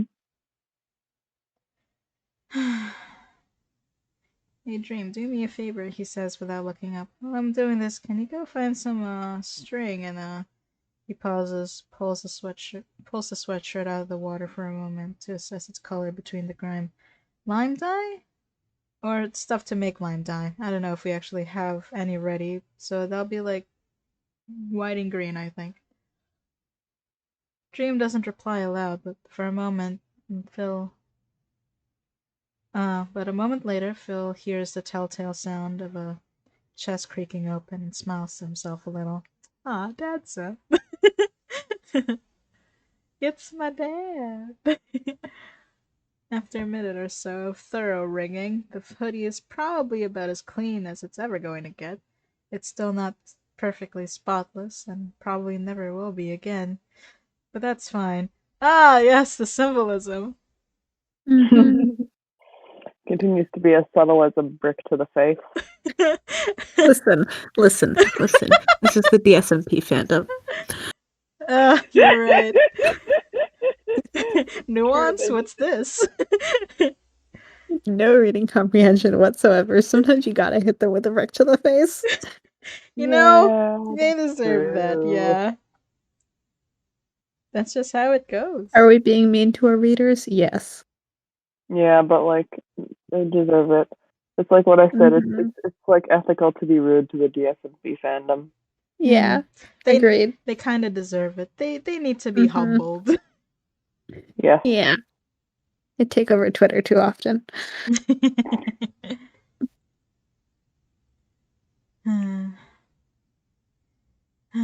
Probably never will be again. That's fine. It's okay. It's not about going back to how it was. It's about being better than what you were before. Mm.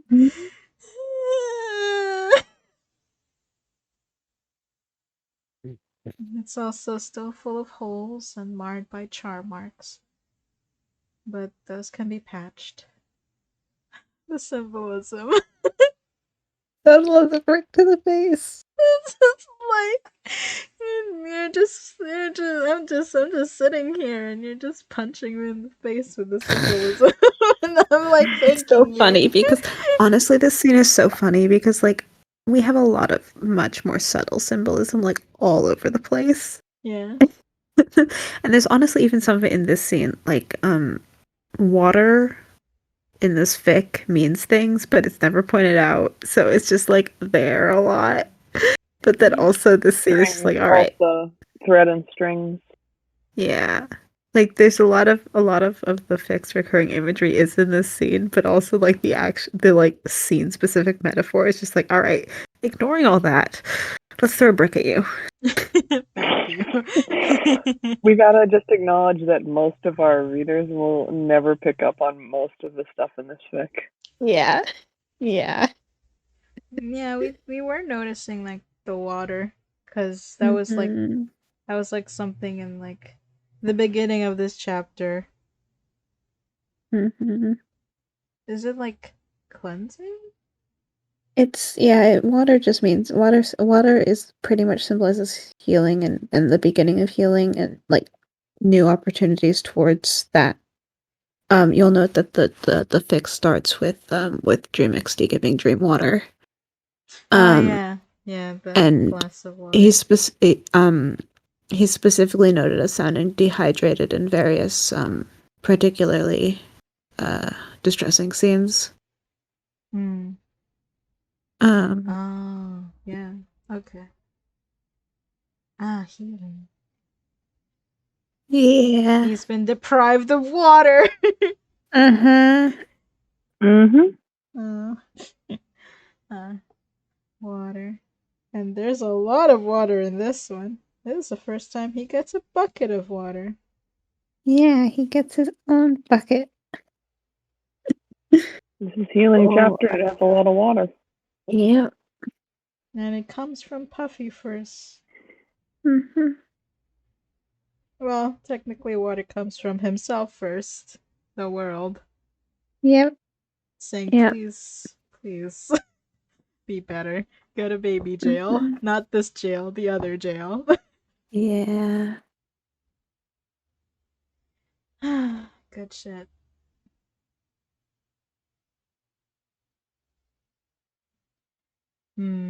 But those can be patched. Phil drapes it over the nearest furnace to quickly dry it out. Empties the water bucket, the muddy water, out of the door while he's waiting. That little garden of dreams is already looking a lot better than it had, he notes as he looks out the door. No snow seems to have settled on that one little patch of earth somehow, and in its absence the plants, all still burgeoning things, are growing steadily, reaching up towards the sky, bright green spots of color against the white and brown backdrop. Green like Dream! He's becoming green again. Yep. Oh, Sorry, green again. yeah. The sun is bright today. Sun! Today, sparking off the ice and snow. It's pleasant enough out, and the view is nice enough that he leaves the door open behind him when he turns to go back inside. The timing winds out working out. Winds out. Winds out? Bonnie, I think that's a typo. Thank you for reading our fic out loud, Lunai. We're having a time. We're having a time. It's okay, supposed nobody to else would be have noticed. winds up, right? Yeah, it's winds up. Okay, cool. It winds up, yeah. The timing winds up working out well, because Phil's just sitting down with the hoodie still torn all to hell, but at least now mostly dry and mostly clean in his lap when Dream finishes crafting together the thread and dye, and after a brief moment of hesitation, sits down next to him. You ever sewed before, Dream? Phil asks, fishing around his bag until he finds his little sewing kit and retrieving a needle. I just keep imagining what you guys would have like the crow chat to do. I just imagine them like being his little helpers in this scene and just handing him like the spools of and like little threads, people poking each other, and then he has to be like, no, stop that. Stop that chat.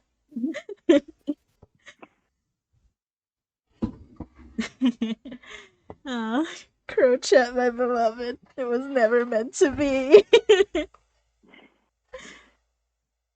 And a nice too late, like Hannah Rose. Tragic. Tragic, the things we lose. The things we lose. Oh, it's okay. I can just imagine.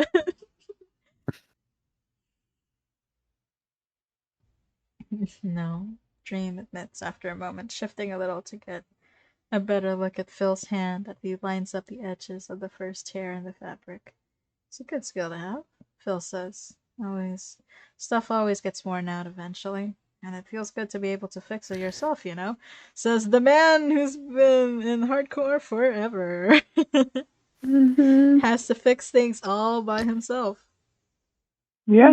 Mm-hmm. No He's one. very used to living on his own and having to have all the necessary skills to like take care of himself and keep himself Alive. healthy and alive, Mm. Mm-hmm. which Yeah. Dream does not have. Yep. Most certainly does not. Unfortunately. Feels good to be able to fix it yourself, you know? Oh, wait, symbolism. Oh, okay. Because that's what Yes. Dream does. He fixes things. He's supposed to fix things. Yes. Mm-hmm. Mm-hmm. Mhm, Mm-hmm. mhm, mhm.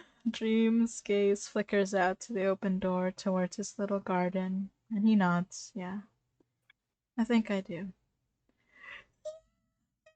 Buddy, good job! You're getting there. Bill shoots him a grin before looking down at the ragged piece of cloth in his hands again. Alright, so the first thing you want to do whenever you want to fix something is turn it inside out. You do the fixing on the inside, so once you're done, it's harder to see. Otherwise, the seams stick out and all weird. Oh, yay! It's Dad's time! I love it when he's trying to teach someone. So it's such peak Phil. This is why we call you Dad, Phil. uh, as he talks, a gentle wind blows through the door, pleasantly cold, and he absently stretches his wings out a little, lets the breeze play with his burnt feathers. If Dream notices, he doesn't say anything about it. Good on you, Dream. So, what do you do next? Next, you get pins. You can borrow these, by the way, to fix the rest of your stuff. Make sure the edges of the rip are lined up and pin them in place so stuff doesn't go all wonky when you're sewing. Then you get the needle, thread it up, and be sure to tie a knot at the end of your string when you do, so it doesn't come all done. Cause holy shit, that is a pain. The first tear closes up, stitch by steady stitch, and Dream watches, asks questions, and the outside sun melts snow into waters for flowers. Ah, yes, the symbolism. Mhm. God, it is so endlessly funny to me that that Phil is the only main character in this cast who swears regularly. Rambu's a minor and just doesn't have it in his vocabulary. Techno doesn't do it because of the views. He doesn't want to get demonetized. Rambo is a teenager. He can swear if he wants to. He's just too powerful. He just doesn't want to. It's just Yeah, not he's in too his powerful. vocabulary. Huh? Mm.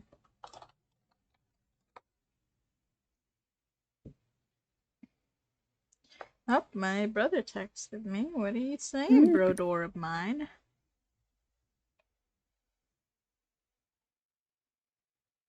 Ah, okay. Alright. Oh, okay. Next part. The first tear closes up. Ah, we're getting there. The healing.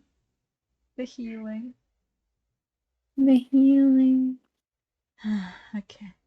You know the rules, Techno, announces Phil, and Rambo realizes for about the fifth time this week that Phil only plays Go Fish with them for the opportunity to laugh at Techno and Dream. Well, he has to get his entertainment somehow. And this is funny. And Phil loves to poke fun. Techno grumbles as he drops his hand of cards into the pool and mixes them around. What idiot put... Oh wait, never mind. I missed that line. If you get caught cheating, you're out. Wait, so they can cheat just like... Yeah, yeah. Dream and Yeah. Techno would have gotten so bored if they couldn't cheat at all. Dream and Yeah. Techno got very competitive about it, so they just formalized it and made it part of the rules. Yeah.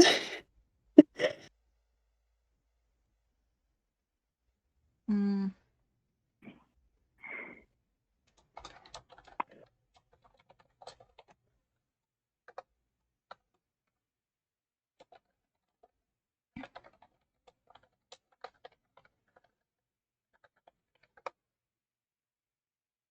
no, I hear you still there. Yep. Just Okay, cool. I was like, oh no, did your audio die? Because I'm Nah. used to my audio Yeah. dying. Yeah, no, just my brother wants to play a game tonight. So Fun. yeah, we gotta do our weekly quests. All right, there we go. If you get caught cheating, you're out. Techno grumbles as he drops his hand of cards into the pool and mixes them around. L, you got caught? Oh my god. You got caught. You got caught. What idiot put that in the rule book? You did, reminds Rambo. Good job. One of the things he remembers.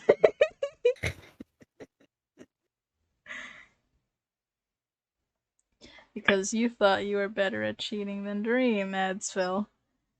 Dream smiles, sharp and smug, and look where that's gotten you. Aw, friends. Such a bastard. This scene is just called Go Fish Actual Friendship Edition. Actual Yeah. friendship edition. That's literally what it's called in the outline. Good. That's good. Yeah, they're friends. Don't get too confident, Dream, says Rambo back, and then immediately has to pull his cards close to his chest when Dream tries to peek around the side. I'm watching you! And then he stops. And he puts a hand to his mouth and realizes what he just said. For a moment. He raised his voice. Good job. Good job, Wambu. He's doing good. It's that Character development. Character development. Woo! Woo! For a moment, the room is silent. All of them around their low table. Is their low table like a scaffolding? And it's just a table. Don't worry about it. It's a table. It's a table that's low. Okay. It's probably like a pair of upper slabs or something if you want to be specific about it, but Hovering. It's small and it's low. It barely fits them when there's 5 of them. That's all you need to know. yes. Good. Okay. And then Techno Scowl. Oh wait. For a moment the room is silent, all of them and their low table, cards, and a bowl of toasted pumpkin seeds to snack on. And then Techno's scowl is lightning out of annoyance until laughter as he reaches up to ruffle Rambu's hair. He's always so tall.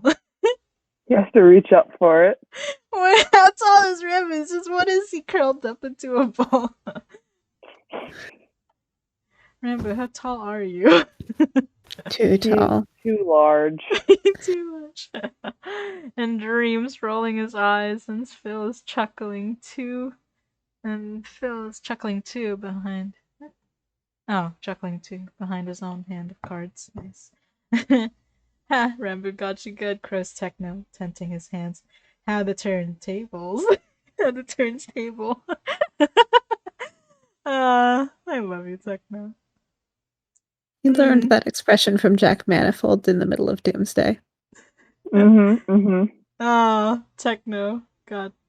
Techno just took it. Snatched it. I know this because I watched Techno's Doomsday VOD after writing this scene and was like, wait, oh my god, he didn't. Because I made an issue of it because I was like, so Johnny, do you think Techno would say how the turns table? yeah. They literally messaged me and was like, do you think this is something Techno would say? And I was like, yes. And then I watched Techno's POV of Doomsday. And Jack Manifold said it, and Techno was like, what? So he learned it from Jack Manifold. It's canon. So that's where he got it from. Yes, that's canon to the fic.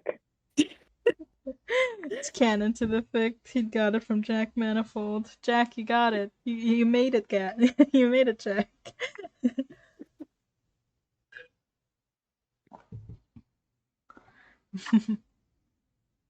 Dream ignores him to narrow his eyes at Rambu's hands of cards again, and Rambu can't say that the glare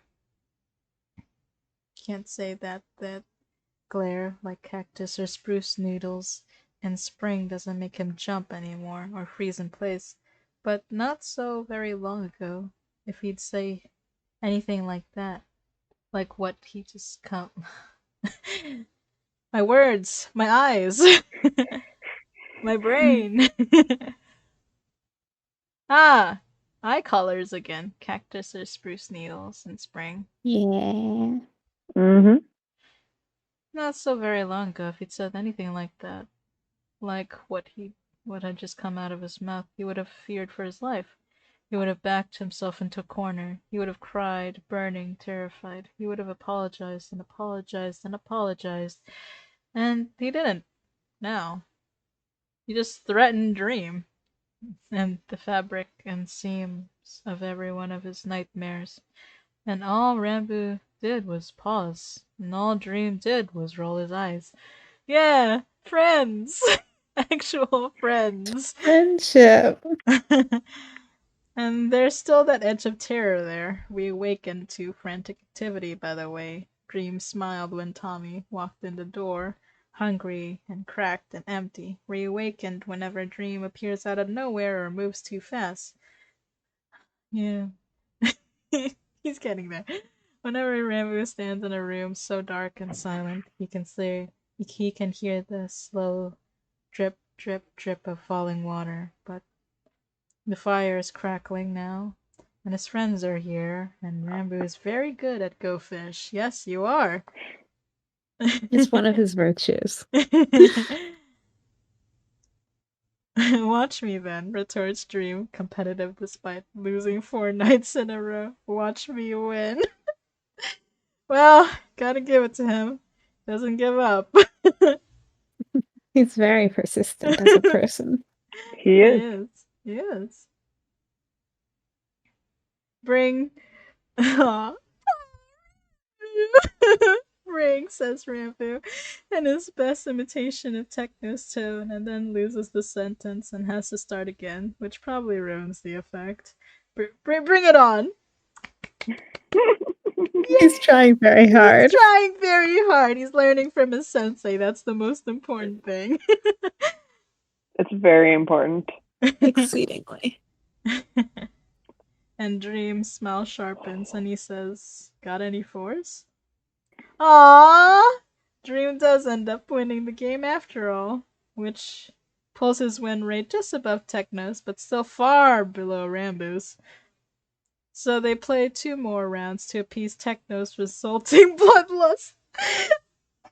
Both his and his chat's bloodlust, because now that Probably never dies, but he does lose a go fish.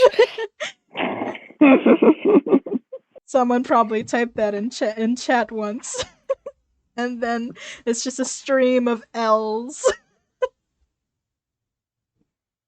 and rips and also rainbow chat and E's.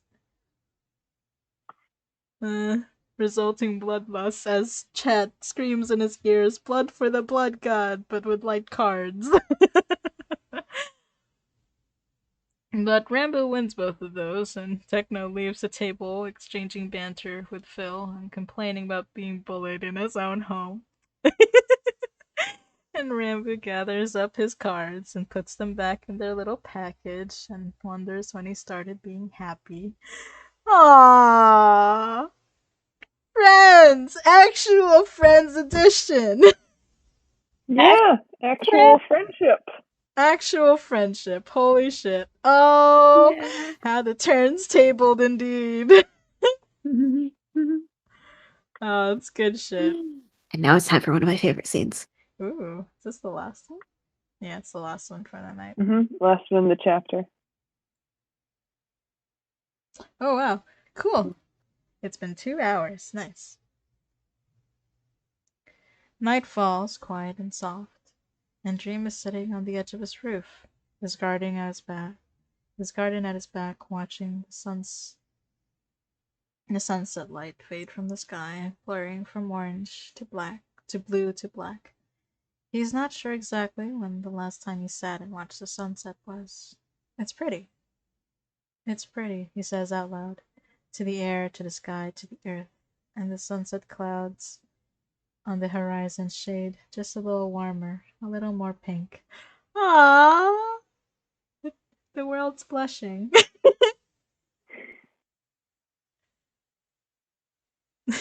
Yeah, cute. Sunlight fades and fills his torch grid, brightens in the darkness, illuminating the light, and a little ways away, Rambu's front gate clicks open and Rambu steps outside. Dream looks over and knows at once that he isn't himself. Rambu's steps are at once too steady and too dragging, and he's standing unfolded to his full height. Full height. Oh god, he's so tall. He's so tall. Oh god. Unfolded to his full height instead of his usual nervous hunch. He doesn't look up at Dream or anywhere else then straight ahead as he turns and wanders towards the northern bound of the property, red and green eyes bright like searchlights through the darkness, face mask nowhere to be seen. Good shit. Symbolism. Symbolism. Hello, Molly. Yeah? What's wrong?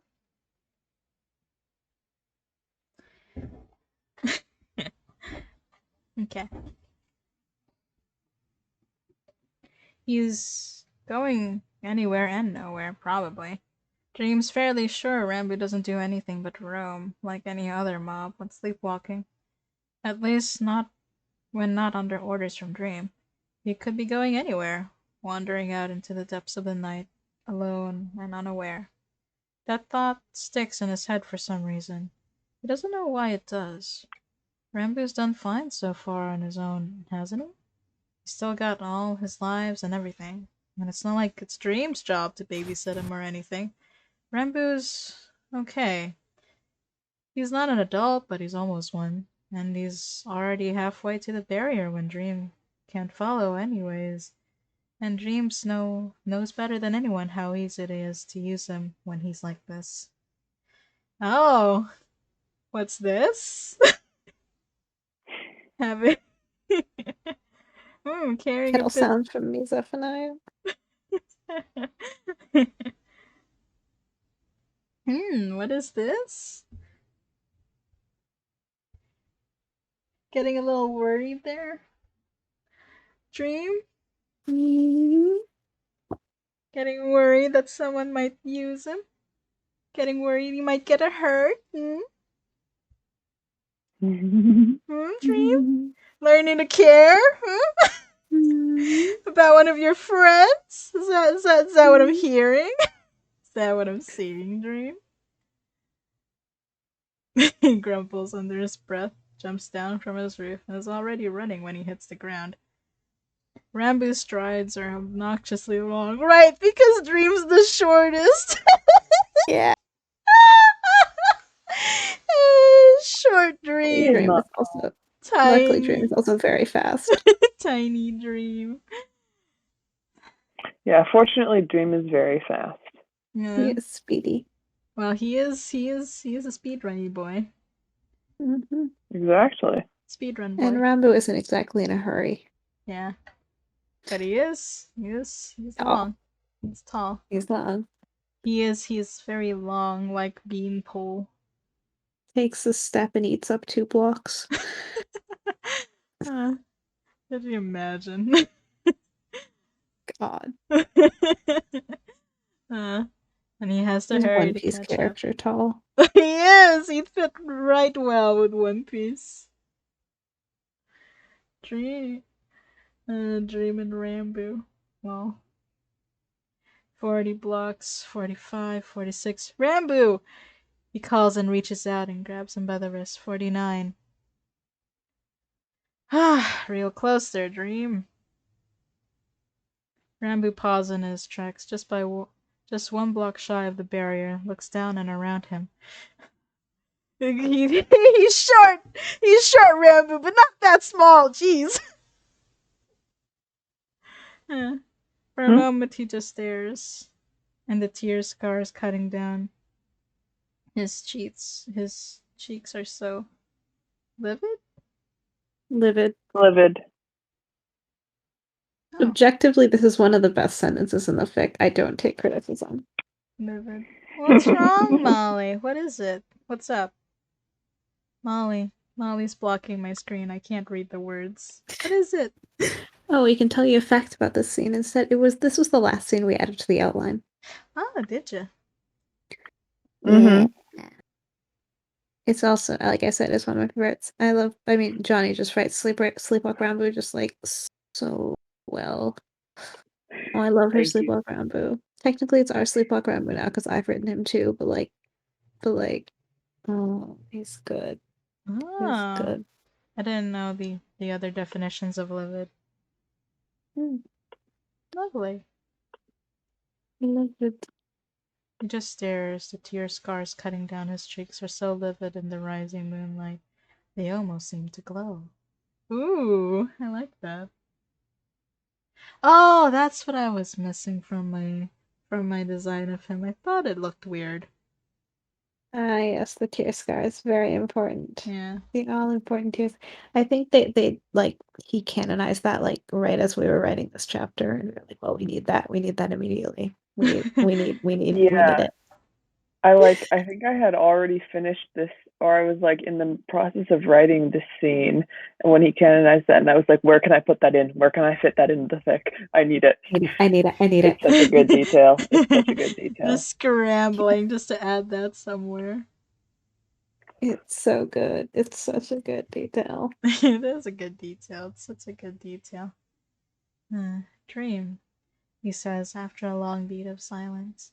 That unnatural, staticky hum in his voice, and Dream realizes all at once that he must have spoken to Rambo awake more than he has Rambo asleep now, because of the lack of because the lack of inflection jars him. Do you need something? Ooh. Getting more used to awake Rambo. Very good. Friendship development.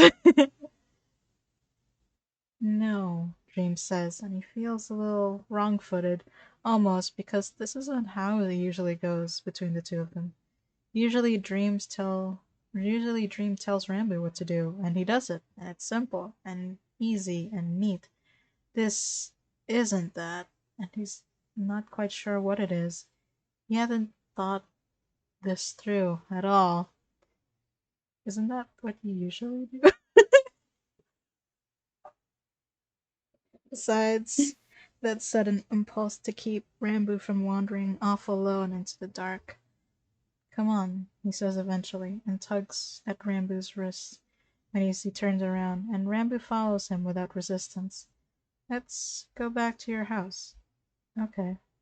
Rambo agrees easily, trailing in Dream's footsteps. He doesn't ask why, because of course he doesn't, because he would never question anything Dream asked him to do. And that thought doesn't ring nearly so triumphant as it used to. It's the character development. It's the development in your relationship. The snow crunches under Dream's shoes as he comes to a halt at Rambo's door, and he finally lets go of Rambo's wrist to unlock the gate, pushing it open and stepping inside. Rambo follows him, an oversized shadow at his heels. He's so tall. He's so tall. He's so tall. He's so tall. Sit down, Dream says, and Rambo does, folding down like a puppet with all its string cut to sit on his bed, still watching him expectantly. Aw. Sorry, I just remembered that this is the bit where I just like completely overlooked the really obvious and good symbolism to wax poetic about something completely unintentional for 20 minutes when I first read it.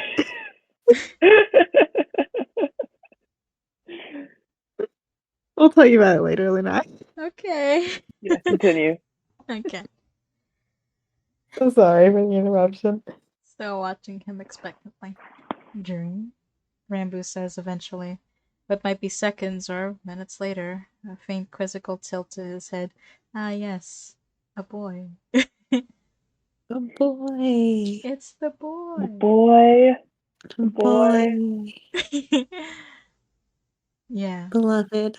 Dream says, seating himself on one of Rambu's chests, hesitating for a moment because he's not sure what he's doing here. You're looking after a friend, Dream. That's literally it. That's all. He's not smart. He's not smart. He's not smart. Oh, he's so dumb. Oh, but look at him taking care of his friend. This isn't his job, isn't his responsibility. He's your friend, Dream. Also, it He's not literally is. smart. He's not He's smart. not smart. It literally is his responsibility. Isn't his responsibility. Well, you're supposed to take care of people in your server, you know? Gotta help them. And even if he did have an obligation here, it would be over now, right? With Rambo back safely in his house, instead of wandering out into the night, he can leave now, guiltlessly, and go back to his garden and his starry night sky, and do what exactly? Sit and think and stare out at the landscape. He already knows by heart, and I think I'm lonely. And he doesn't really want to do that. He doesn't think. Oh, Rambo, he says before he can stop himself. Will you do me a favor? Of course. You travel a lot, right? Exploring around the server? Rambo nods. Dream looks away, taps his fingers against the wood of the chest at his side, all at once feeling uncomfortably exposed. Will you tell me about it? Ah, yes, the second time he asked that. He's not sure why it feels almost embarrassing to ask for. Not when he's asked nearly the same thing. Nice. Good awareness. You did it. You have more awareness than most of Minecraft YouTube fandom.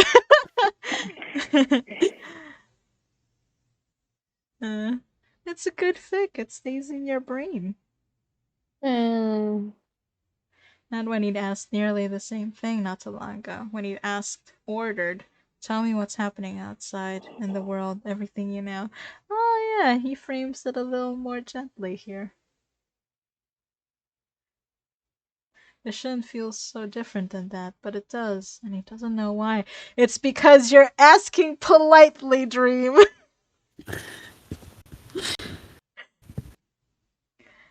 You ask him, will you do me a favor? And you ask him, will you tell me about it? Giving him the opportunity to say no.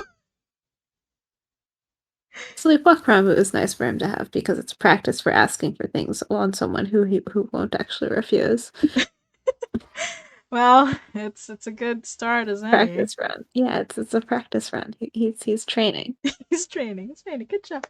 Good job. He's training. He's about his asked for things nicely muscle. Practice the normal human interaction skills. Yes. Good. He forgot about that for a while. He sure did. And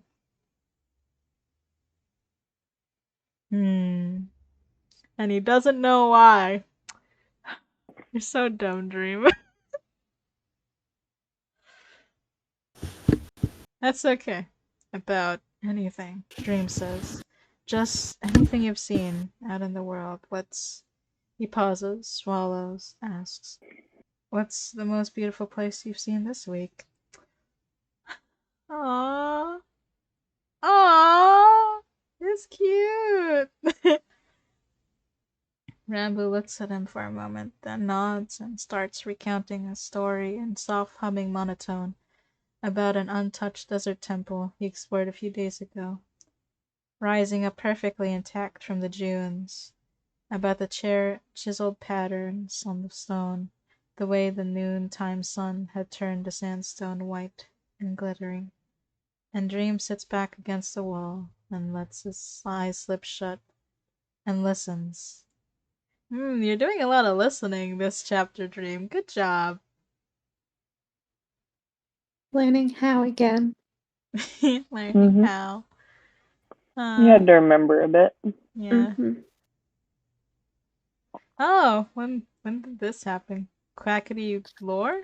Is this when he Yeah, did this his? is after the first Quackity lore, and Oh, we shit. got torture brain rot for a week and a half straight. Uh, And we had literally 2 scenes left of the fic to write. yeah, I remember Yeah. that. You guys were like saying. Yeah, no, Quackity lore brain rot is the polite way of saying we were writing about graphic torture for a weekend. We were writing graphic torture content about this character who we are writing a healing fic for, so it made things slightly difficult. Oh no! Oh no! Well, yeah, there you go. Yeah, Back there to you go. healing. Yeah. Yeah.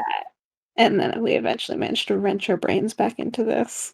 Oh. And finish the fic. yeah. God. Finally, it's just like a week and a half straight of torture brain rot. Yeah. All Um, right. It's 3:20 wait, we need. here. Okay, yeah. So Do we I want to explain world things though? You can. I have to dip. I have Yeah, work go to tomorrow. sleep. Me too. So good night. Thank you, Good Lunai. night. This was delightful.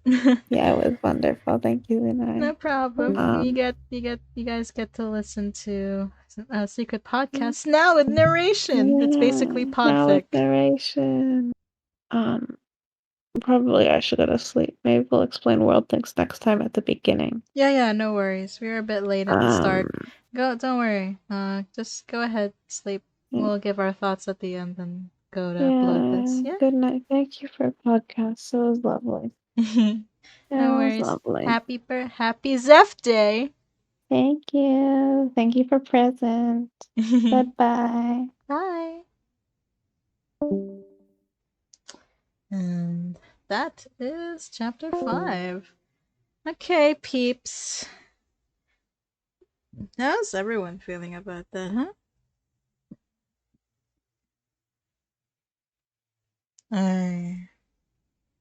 I like that. Oh, Hephiel. Hello. This is nice.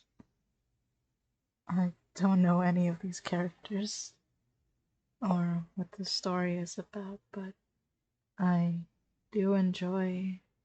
I enjoy it. I enjoyed it. I enjoyed listening to you talk about it. Thank you for reading and involving me here. No worries. Look, buddy. This is like something we together as a crew just enjoy, right? We like reading fanfics that our friends make, and we just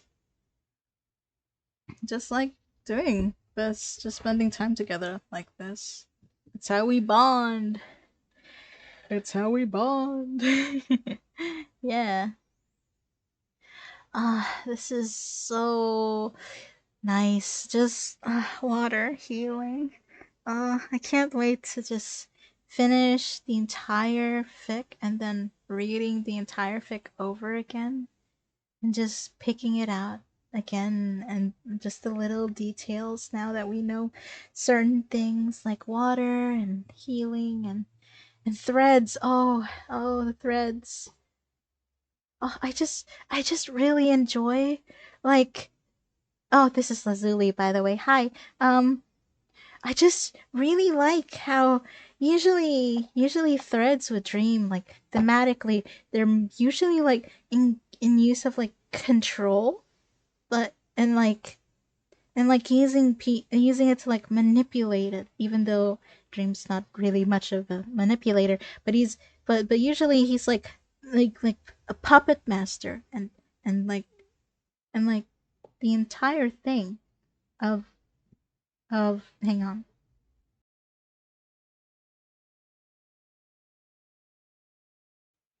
Okay. And like the entire thing of him using like strings is like using like a malicious light like usually he uses that to manipulate people to like separate or do whatever he likes, but again, he's not really a manipulator. He's like a doormat, isn't he? So like he like Phil using threads to mend something, like mend his clothes again, like using strings and threads and that and that context is just like, it's so good. It's so good. It's healing. It's recontextualizing like all the like negative associations with him to like something more positive. Like like him washing away the ash and soot and dust and blood, because that's basically like what's been his life for like ever since he started his like steady decline, ever since he disconnected himself from his friends, he started to like demand like people to do things for him that like I mean the entire thing basically about like exile and then him forcing a decision from Tubbo and and just like and just that, just dream dream was like steadily declining. It feels like exile was not only Tommy's decline but Dream's as well. It's his dream like drifting away from his friends, becoming obsessive with like control that he exercised over Tommy, and that he realized he could extend over to the server. It's just, it's just, it's so good. Here, he's healing, and Phil's finally, Phil's finally noticing, well, doing something about it, I guess. Like, I know he doesn't particularly care, but he's one of them now, and he's telling Dream outright to like take care of himself. It's like, someone has to tell this idiot god to do it. Is he a god? I mean, he's admin, I guess. He counts as a god. It's the half of him. The other, it's himself being Dream XD and also Dream. Like, it's just mwah. Chef's kiss. Zeph, Johnny, this is so good. I love it so much. It's just beautiful, like threads and water and plants and dream helping, cultivating, and like cultivating, tend to your garden keeper, like yeah, he had he hasn't done that. That's his job. The garden is the server, the flowers are the people, and he's been hurting the people when he shouldn't be, because he made the server. He invited people in, and yeah, he invited people. He made them feel welcomed, gave them a place to stay, and he just hurt himself, and he hurt the world at large, and he hurt the people that were supposed to be people he took care of. He's supposed to heal and help, not destroy and maim and and, and threaten. Good on Dream. Good on Dream. This is good. This is so good. We miss this fic so much. Oh, hi Zeph. It's James here. Happy birthday from all of us. Happy birthday! Happy birthday! Hey, happy birthday! Happy birthday! Hey, happy birthday! Happy birthday! Hey, happy birthday, Zeph! Happy birthday, Zeph! Happy birthday, Zeph!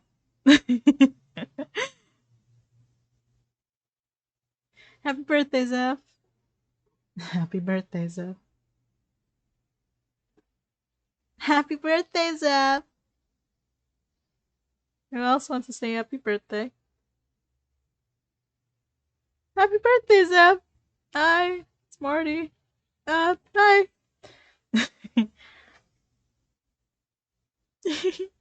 Oh, this is such a good chapter. Oh man. Oh, oh, it's so good. Oh, we're probably gonna reread this later, just by ourselves, and just like cry properly. Maybe we'll probably like read like previous chapters into like this, and then we're gonna cry like really, like a lot probably. Oh, but he and the world, they're coming back together. It's like his hoodie. Their relationship is being mended. He himself is being mended. It's good. The symbolism's pretty good. Yes, it's pretty good. It's very nice. Yeah, it's good. It's good shit. Our favorite fic writers. Yeah. uh,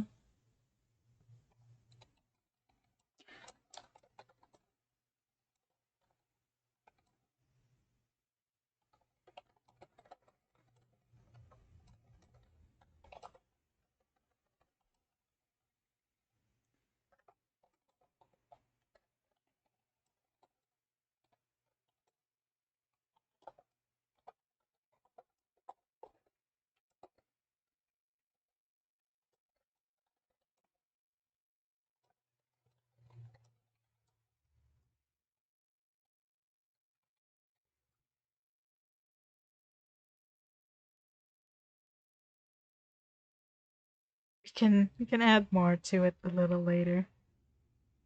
Oh my, this is such a big anonymous chapter. I mean, anonymous comment. Oh,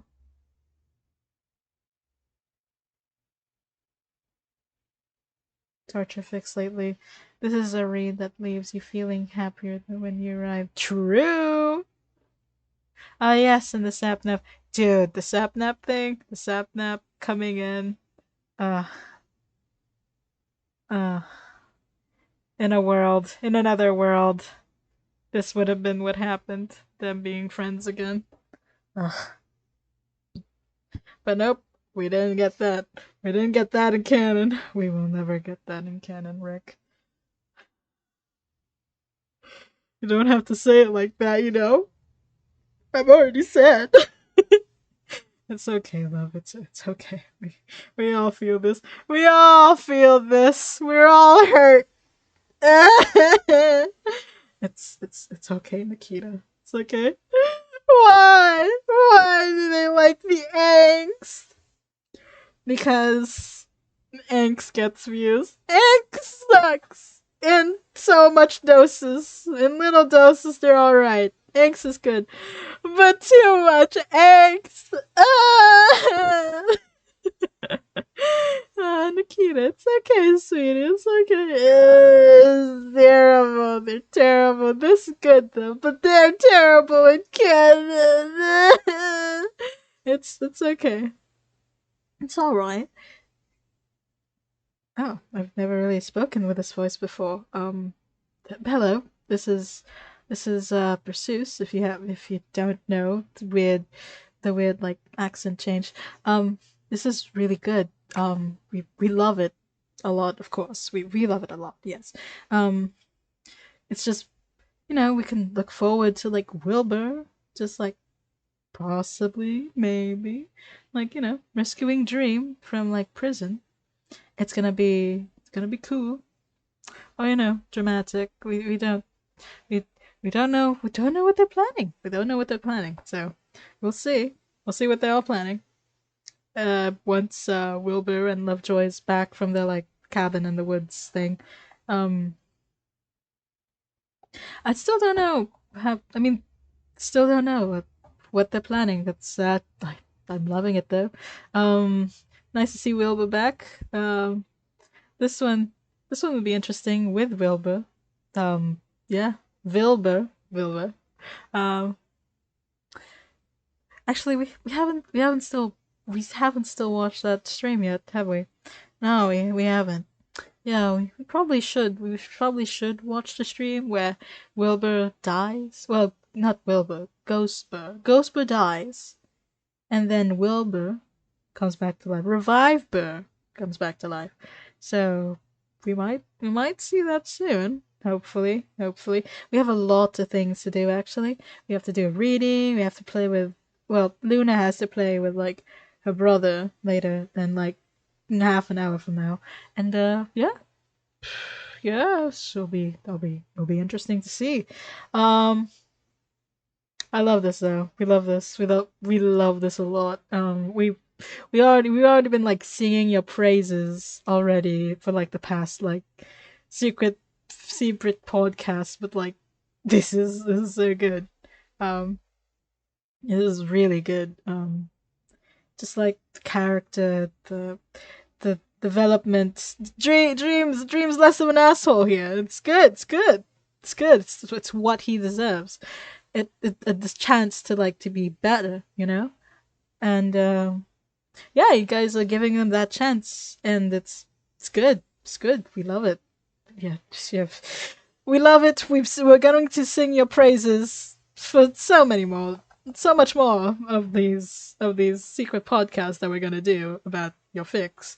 Actually, will we be doing one for like the after ones? We could. We could if you want. No, we would. We really do though. And the universe said, no. We went too far. Come back. Ah, there we go. Gently, desperately, in its own borrowed voice. Oh, that's secret. That's a secret thing. We haven't seen that yet. Look me in the eyes and take my hand in yours. This is like, yeah, epilogue. Bonus scenes. Yeah, hang on. Okay, we still have like seven more after these 7. It's good. Seven's a good number. All right. So, wow, this is what I sound like. That's cool. Okay. So that should be that we have just solid. Just this is a solid chapter. This is such a solid chapter. Yeah.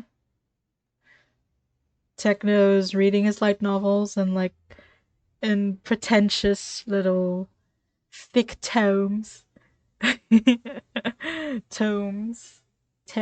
That's such a weird word. Sapnap.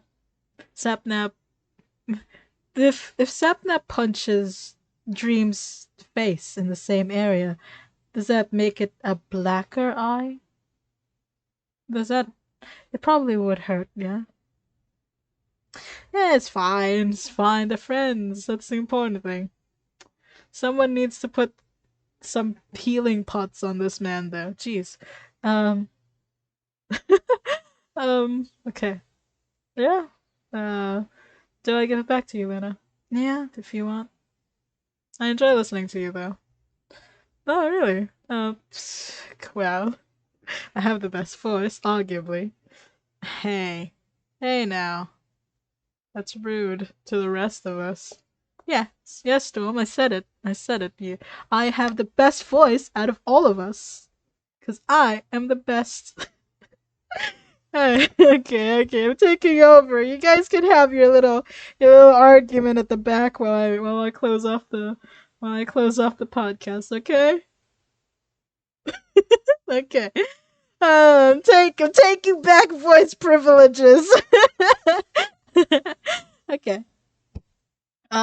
So yeah, those are our thoughts. We love it a lot. We'll probably reread this chapter, but hope you guys like that. Happy birthday again, Zeph. Happy birthday! Who's that? It's me. I'm just saying it in a really weird voice. Morty. Yep. Stop. Okay. Okay. Okay. Alright. Okay, we shouldn't lose track of each other, okay? No, stop repeating that point. Stop it. I have to close off the podcast, guys.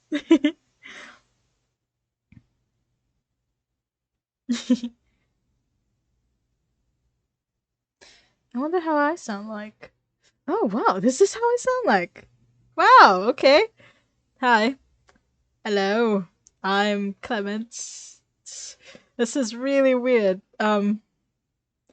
I have Tommy's voice, but like lowercase Tommy. Uh, uh, uh, you take it back, Luna. Okay, okay. It's not embarrassing. You did okay. It's okay. Come here. Good job, buddy. Don't hide your face. You're fine. You're fine, sweetie. Aww. Okay. Okay. Everyone okay? Okay. So, yeah. We love this. We love this a lot. We already said it before and we'll say it again. We love it so very much. So, happy birthday again, Zeph. Wonderful writing as always. For Johnny and Zeph. Ooh, you guys are so cool. Our friends are so cool and smart and beautifully written words. It's the symbolism and dawn imagery. It's just what happens when you read One Piece. It is though, it is. Dawn imagery just seeps into your writing no matter what you do. Okay. Hope you guys enjoy the podcast. Hope you guys love it or enjoy it. This is our gift to you. We will like to read the other chapters soon. We only got 2 more chapters left until the end of this fic, so we're quite ready. We're quite ready to just keep going. Clay seems to be. Hey, it's Dream's chapter. Oh, this is a dream fic. And okay, Bedrock is a lot shorter, but the next one seems to be a bit of a chonky boy too. So yeah, we'll see how that pans out. We'll see how that goes. And uh, we're signing off now. Hope you guys have a good day, night, whatever it is. And we love you guys. Goodbye.